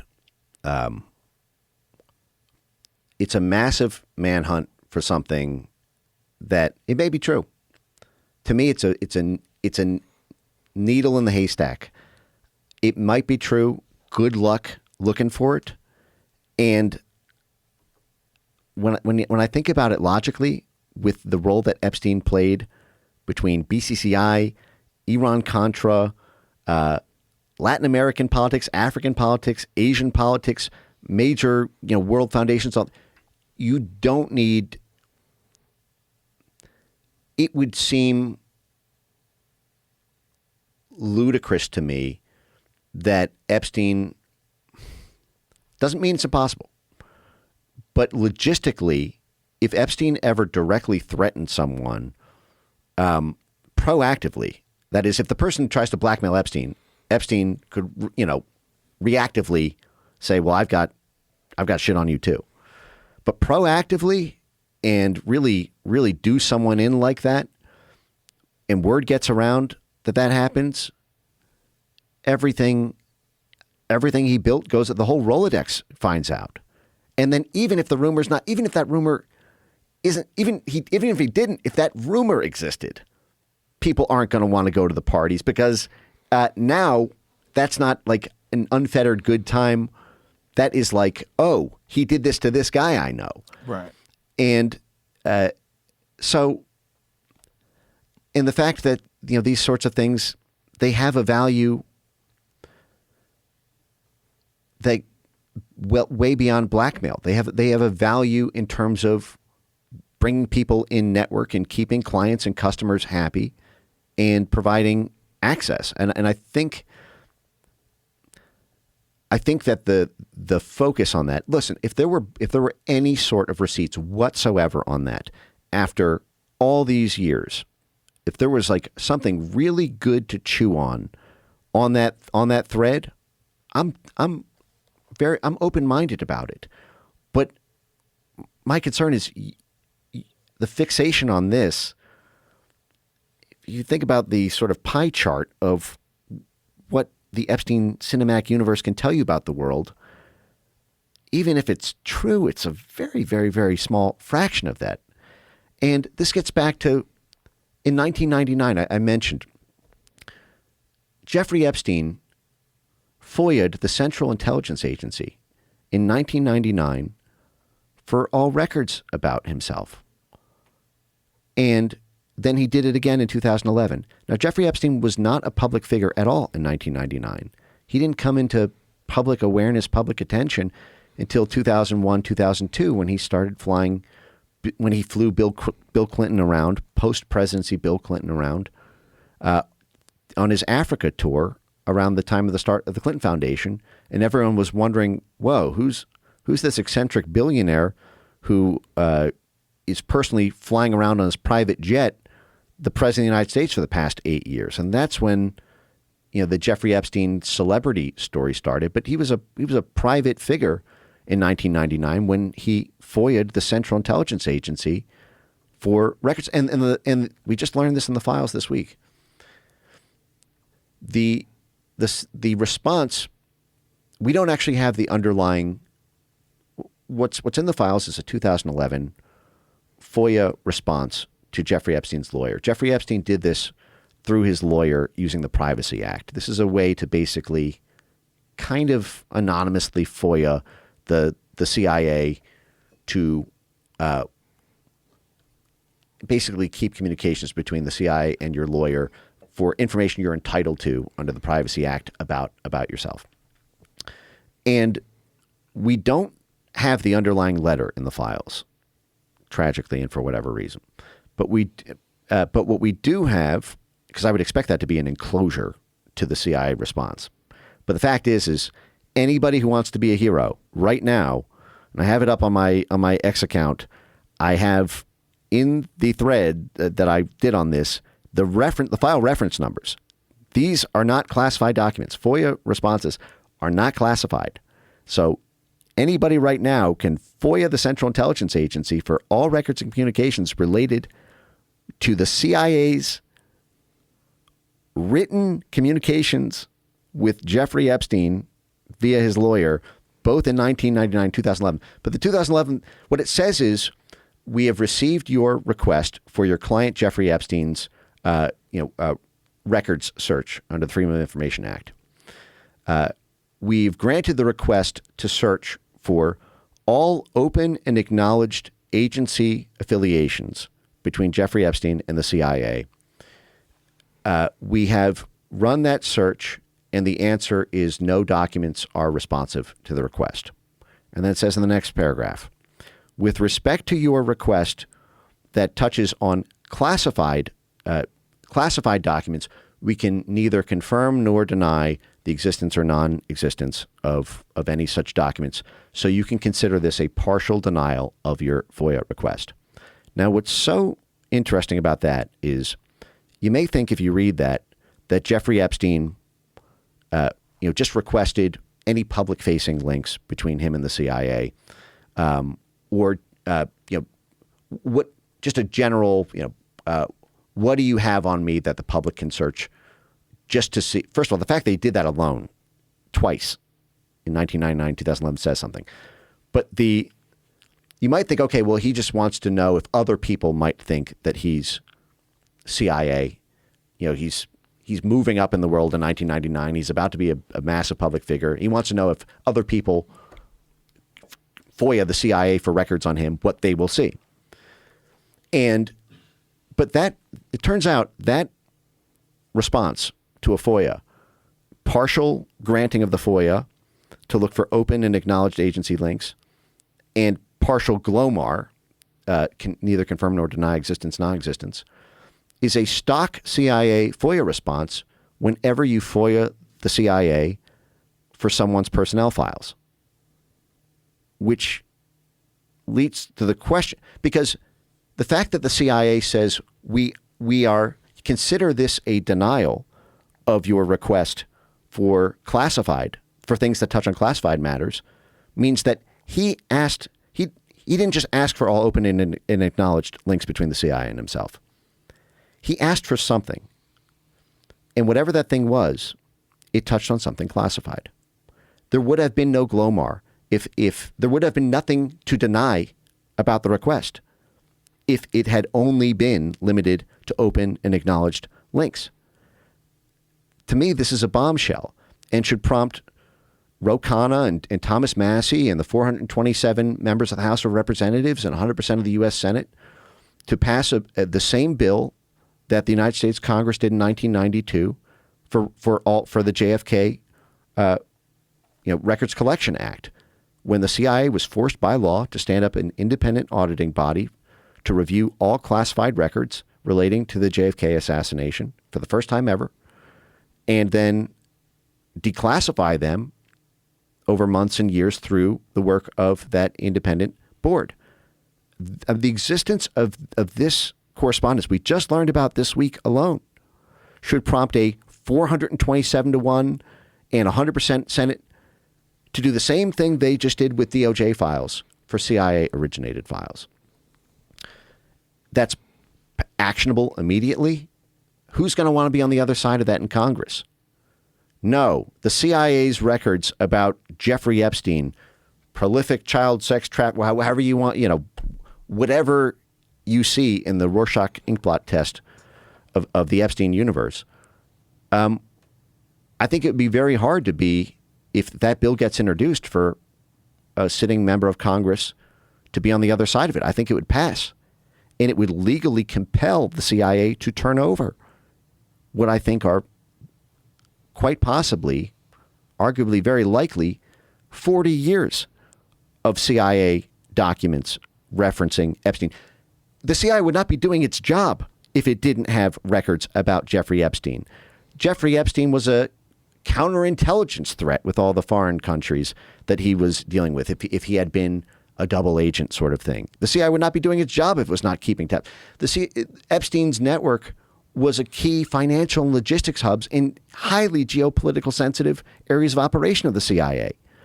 The economics division of the CIA, let alone, the operations division, is going to have to, keep analysts informed about money flows in those countries. And when you add in the fact that he represented Anand Khashoggi's money, who was the CIA's main point person for 10 years, the literal central linchpin in his money is being handled, there's no way.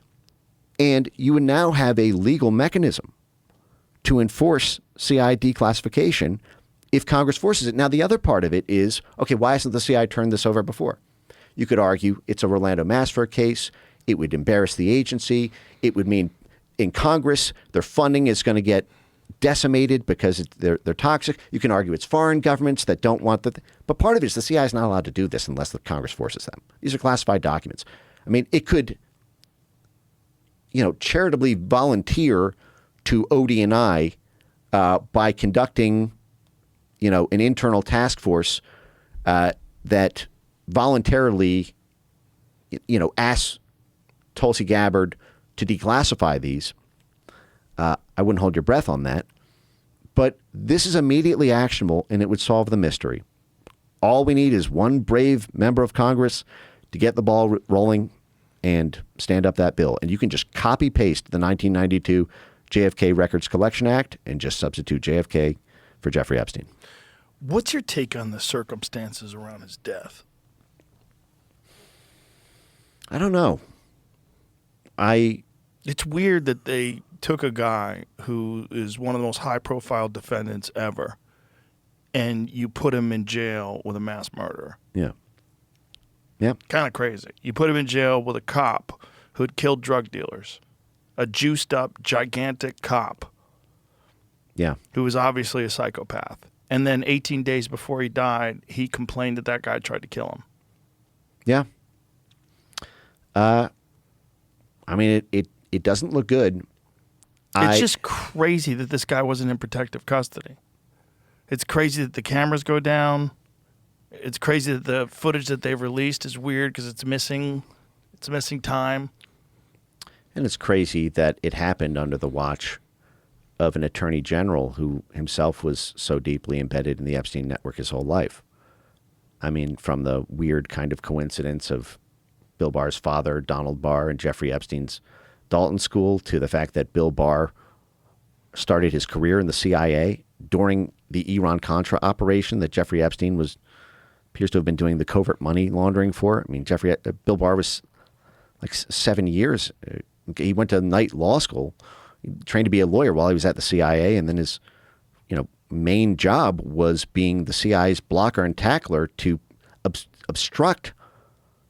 He was the CIA's point of contact to Congress during the Iran-Contra scandal that Jeffrey Epstein was so deeply involved in, and was blamed in the press at the time for being the person at CIA blocking Congress from seeing the CIA documents that were so central to the scandal. Then he becomes the Attorney General of the United States, and he writes the pardons of the BCCI officials.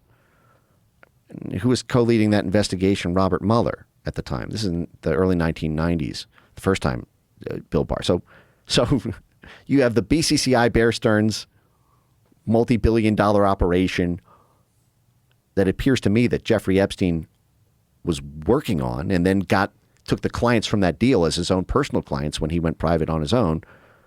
And Bill Barr is who lets the people from the crooked CIA bank off the hook. And then he becomes Attorney General again, and in 2019, he's the one in charge of the FBI. The FBI answers to the Justice Department. The FBI is the same relationship with justice that the CIA has with state. They're the investigative arm of the Justice Department. So, I think it's hard to trust anyone on this. And I don't know, what kind of file set the Trump FBI inherited after all this time. It's hard to make heads or tails of it. To me, I think getting answers on the things that are immediately actionable, getting the CIA's direct correspondence with Jeffrey Epstein, that I mentioned, a congressional bill that forces that, because if it comes out that there are effectively an entire avalanche of classified Epstein files dating back 40 years, and then you've got the CIA Attorney General, it puts these things in a very different light, depending on whether the thing that has generated so much smoke this whole time, the allegation of protection by U.S. government intelligence and however many others, to know that on physical paper, like we know that the CIA interfered in the Orlando Masford trial, like we know that the CIA contracted out to mafia hitmen an attempt to kill a foreign president, like we know that MKUltra actually was real. These things you can't scale. Think of things like a Jenga tower. If a foundational piece is not solid, you can scale a whole architecture of BS on top of it. And if that assumption falls away, this majestic looking, tapestry of just years and years of effort collapses because the thing you assumed to be true, because it looked like there was so much smoke, to know it to be true, that is a solid piece that you can put the next piece on top of.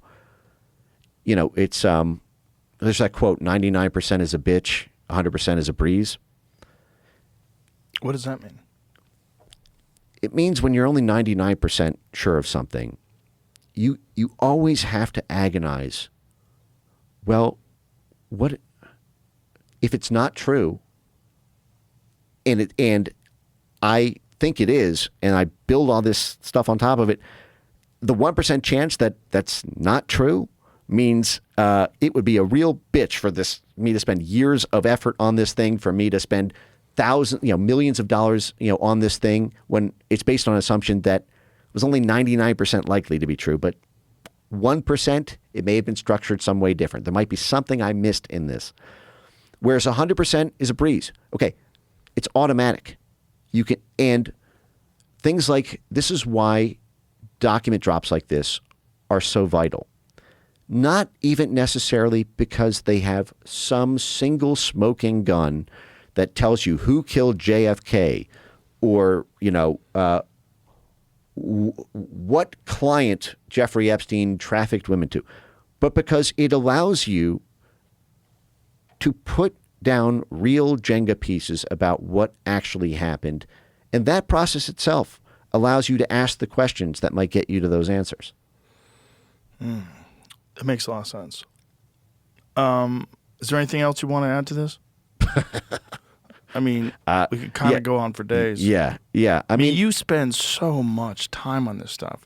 How do you have that kind of an attention span? It's kind of nuts. I mean, I follow some of your live streams. I'm like, first of all, your recall is insane. I heard something once, which I think is really helpful. I don't think I'm special in any way like this. I think literally anyone can do this if you just kind of apply this kind of trick. I heard this once, which is that if you read a history book, don't just read it agnostically.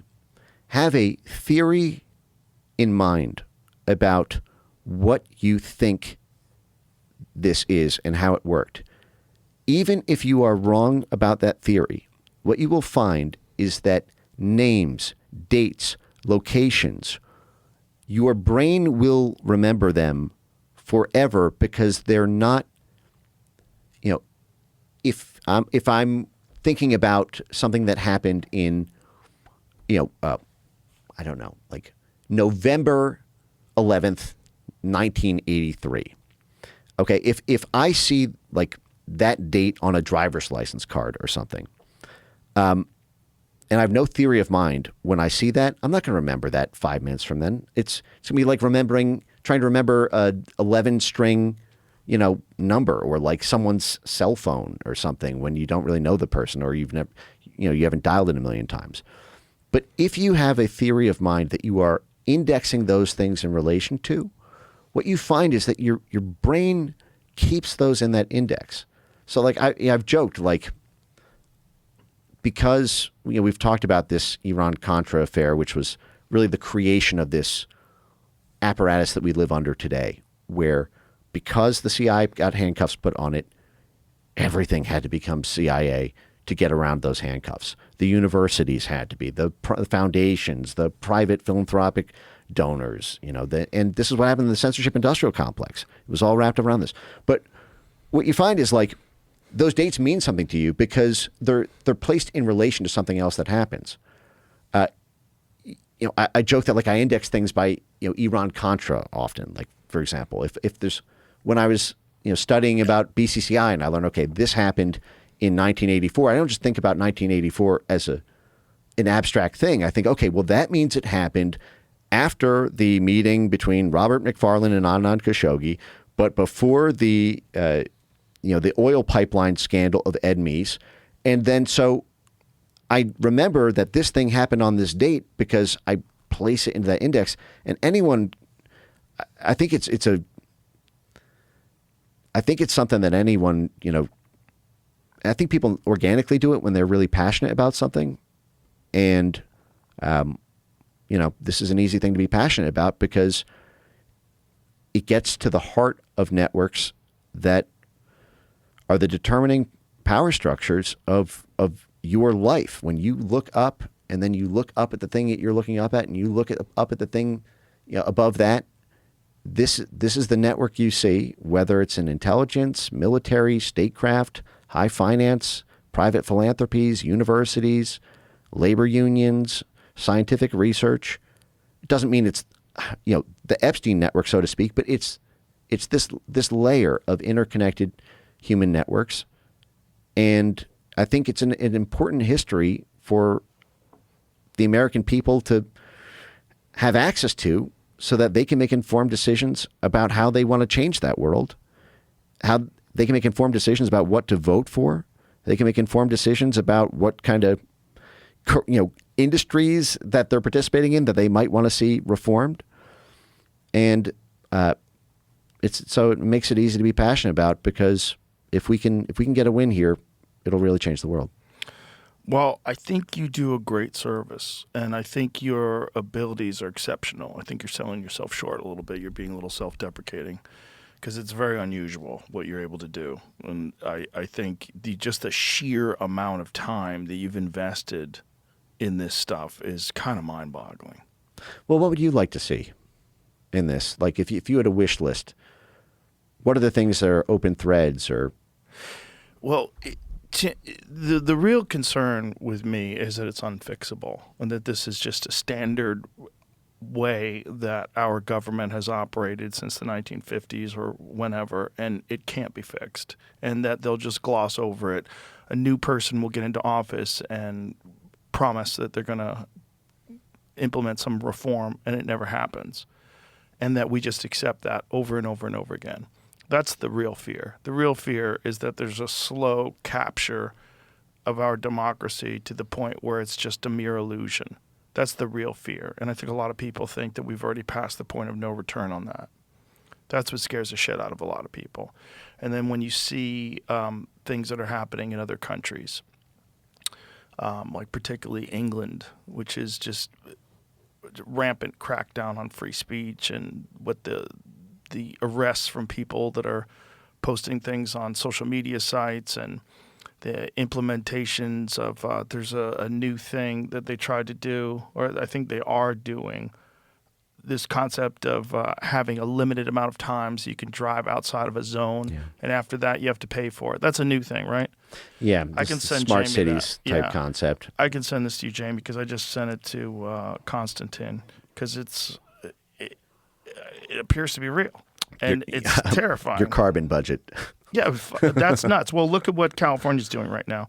What California is doing is they are taking, or they're moving forward with this, the idea that you have a tax on the amount of miles that you drive now. Yeah. So instead of just taxing gas like they've always done, now they're taxing you on the amount of miles that you drive. Well, you're already getting taxed on that. If you're driving more miles, you're spending more money on gas. Yeah. So you're spending more money on tax. But now they're taxing on top of that, which is essentially they're stealing money. Yeah. Why can't I find it? Forward here. Here you go. Hold on a second. Jamie, you're on Signal, right? I can get it to myself though. It is really interesting how that whole thing I sent it to you, Jamie, on Signal. But it's crazy that the California thing is bananas. It just says wow. That's it? Yeah. Oh, it doesn't have the link? Doesn't have the Link? Okay, hold on. Sorry. Huh.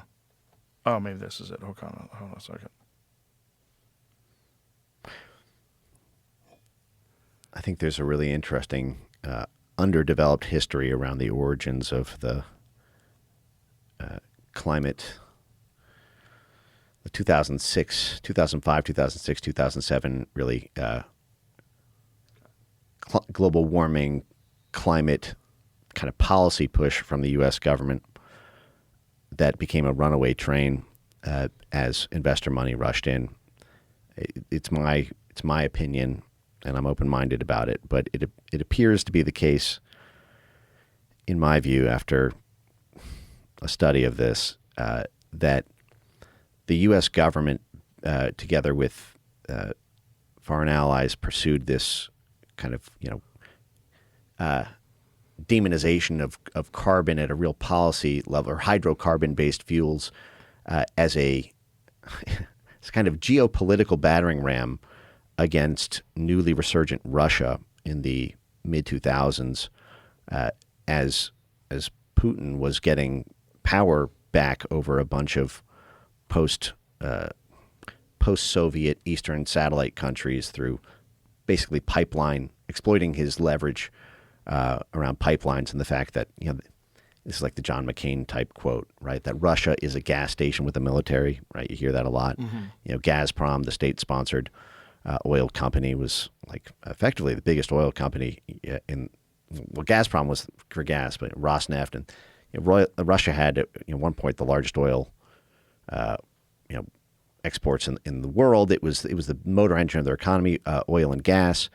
And the relationship between Russian oligarchs and businessmen and Eastern European Russian oligarchs and businessmen allowed that hydrocarbon-based dependency and financial opportunity to let Putin reassert Russian control over Central and Eastern European countries that NATO was trying to, turn into, Western vassal states essentially. So you had this in the 1990s. This wasn't an issue because Boris Yeltsin was the president, and he was effectively an adjunct of the U.S. government, incidentally through Larry Summers and the Jeffrey Epstein Harvard network. But so there became this push after Russia's interventions in Georgia and the like, and a big attack on a lot of high-level Republican.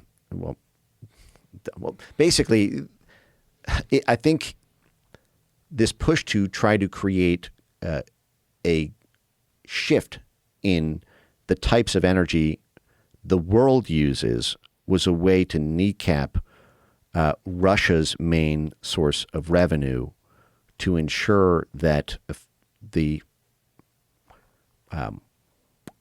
Eurasia, the plan to seize political or vassal state control over Eurasia would continue against Putin's new nationalist and global resurgence.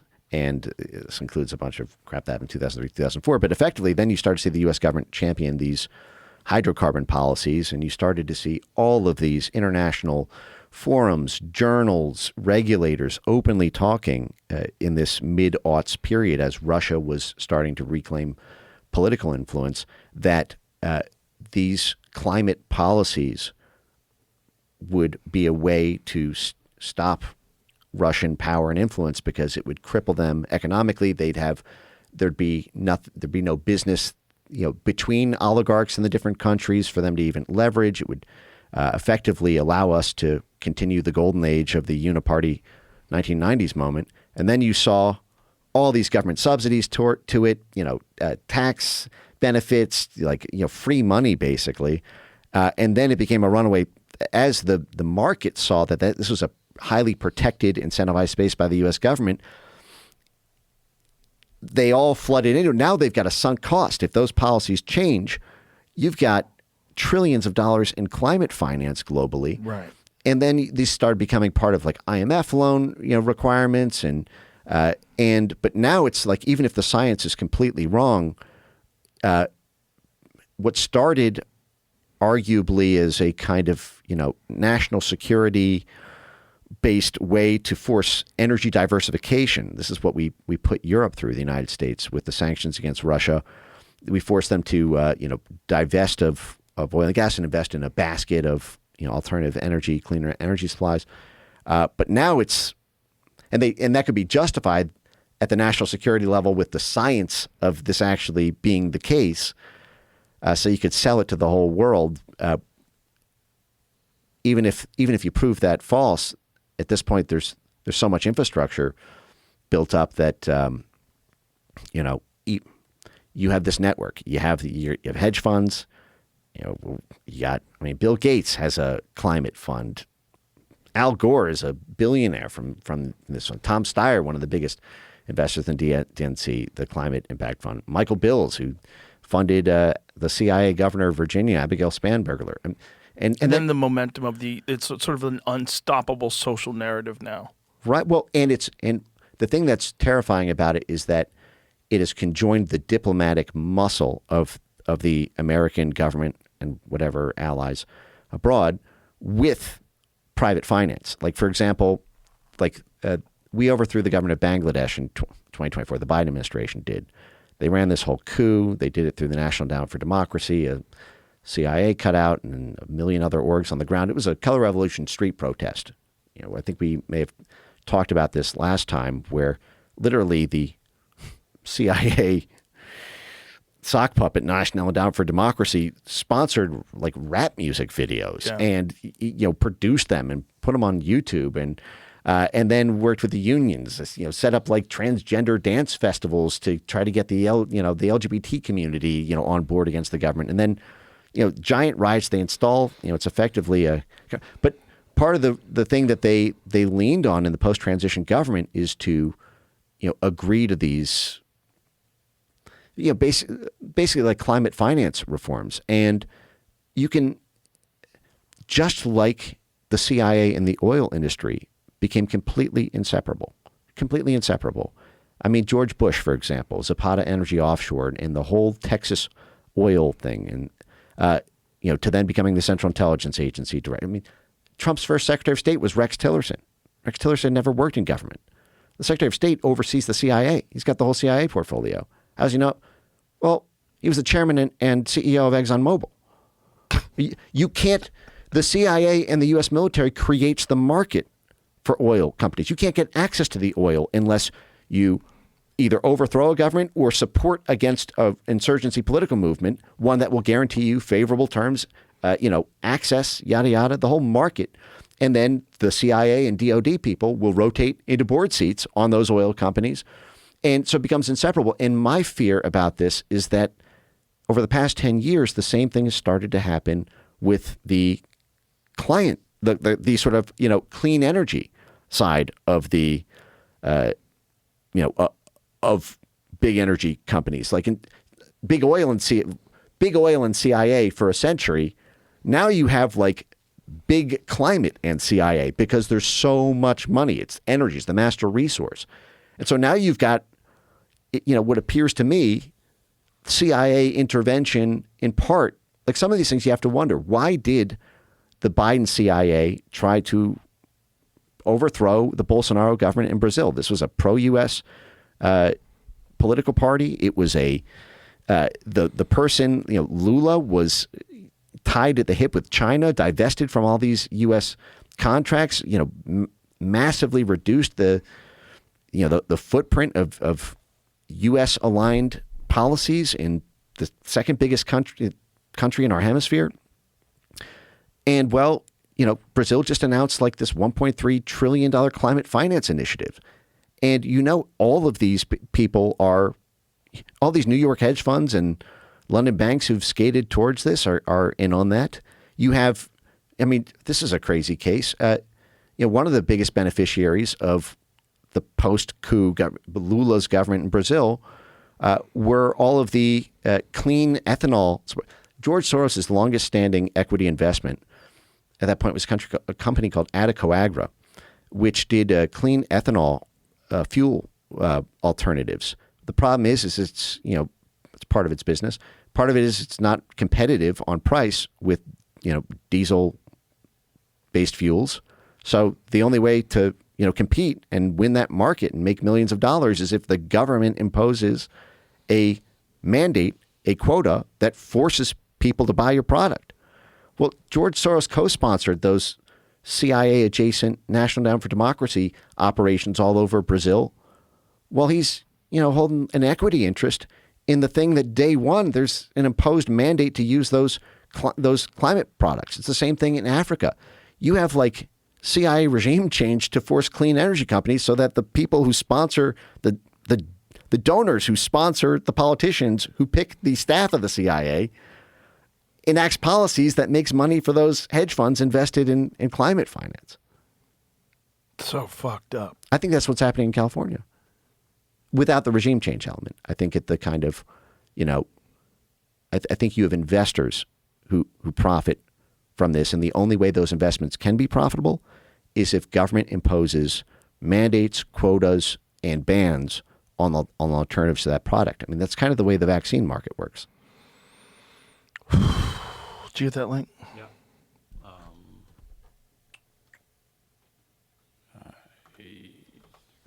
Should we play it? Yeah, just play it. Oh, sound. Hold on.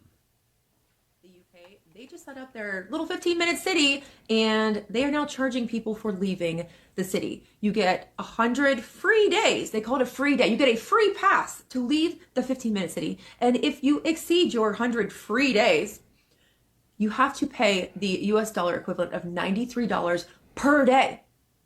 And if you live outside of the 15-minute city and you want to travel into the 15-minute city, you get 25 free passes, free move. Oh, the government's giving you free movement capability. You get 25 free passes. And if you exceed those 25 days, It's $93 a day. And how are they tracking all this? Oh, there's not a man at the gate. They're not writing up tickets or having police officers set up. Oh no, they are monitoring you with digital AI surveillance and cameras. And then they're automatically finding you. This is why we have to be against the flock cameras in the United States. They're not just speed trap cameras. This is why we have to be against the Palantir whole of government database. This is why we have to stand up and raise awareness and bring attention to these matters instead of arguing with each other and NPCs on the internet over left versus right issues or my side, your side. They are keeping us artificially divided because they are setting up this infrastructure in the United States right now. Divide and conquer. We are in the division part of the divide and conquer agenda. Conquer is next. You think it's bad now? Wait till you have to pay $100 a day to leave your 15-minute city. The conspiracy. Right.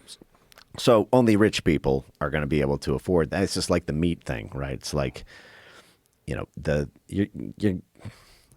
irony of, Australia being a prison colony, and now you've got, now it's like the homeland in the UK. But I mean, look, the UK just got rid of like jury trials for a lot of cases. Yes. And, Yeah. Has 12,000 speech arrests a year, and some people arrested for what seems like even holding up their own country's flag at an opportune moment or silently praying. And, we need to liberate the British people. I mean, it's unbelievable that, they call it perfidious Albion, right? British statecraft has been so pernicious to the American people in the past decade.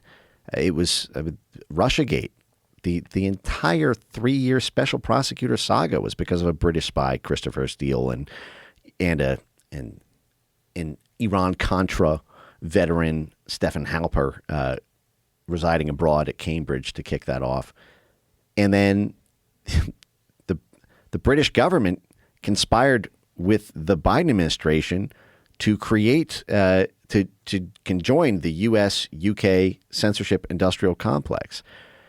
America First Legal, Stephen Miller and Gene Hamilton's nonprofit law firm they started, obtained these incredible documents that showed a planning meeting between the British government and the Biden administration, attended by the CIA, the National Security Council, USAID, hosted at the White House, and it was the UK Digital Commission. They brought a huge slide deck of all of the ways that their new censorship law, what's today called the Online Safety Act, the OSA, would effectively help throttle misinformation in the United States. Like basically, it was like, you scratch your back, our back, we'll scratch yours, and it was this, U.S. Democrat Party, UK Labour Party alliance. Meanwhile, the Biden government was paying British censors. The Global Disinformation Index, which, killed like the ad, revenue for they went after Daily Wire, Federalist, 1 million conservative news sites and social media accounts, went after the social media platforms in the United States. They're British black ops by their own language. CCDH was, but they were funded by our government to censor our voices, but laundered out to the UK. And I think we need to fundamentally restructure that special relationship. We've had that relationship for a long time, totally unquestioned. We can't farm that out. If that's not addressed and we don't fix that relationship, I think you can't really fix our own system unless we, cut out some of the poison that we inject from the outside. Well, Mike, we gave people a lot to go over, almost too much. But you, if anybody wants more, your X account is amazing. You're tireless. I don't know how you do it, but thank you for doing it. I really appreciate you, and I appreciate you coming on here. Oh, thanks so much for having me. Nothing but fun from here. I mean, look, it's fun. I mean, guys, the world is opening up, and we are seeing behind a looking glass where there has been a veil of secrecy for 60 years about some of these things, for 10 years about some of these things. So don't get too black-pilled. Something has happened that has never happened before, and you are alive to experience it. So, try to enjoy the ride. All right. Thanks, Mike. Bye, everybody.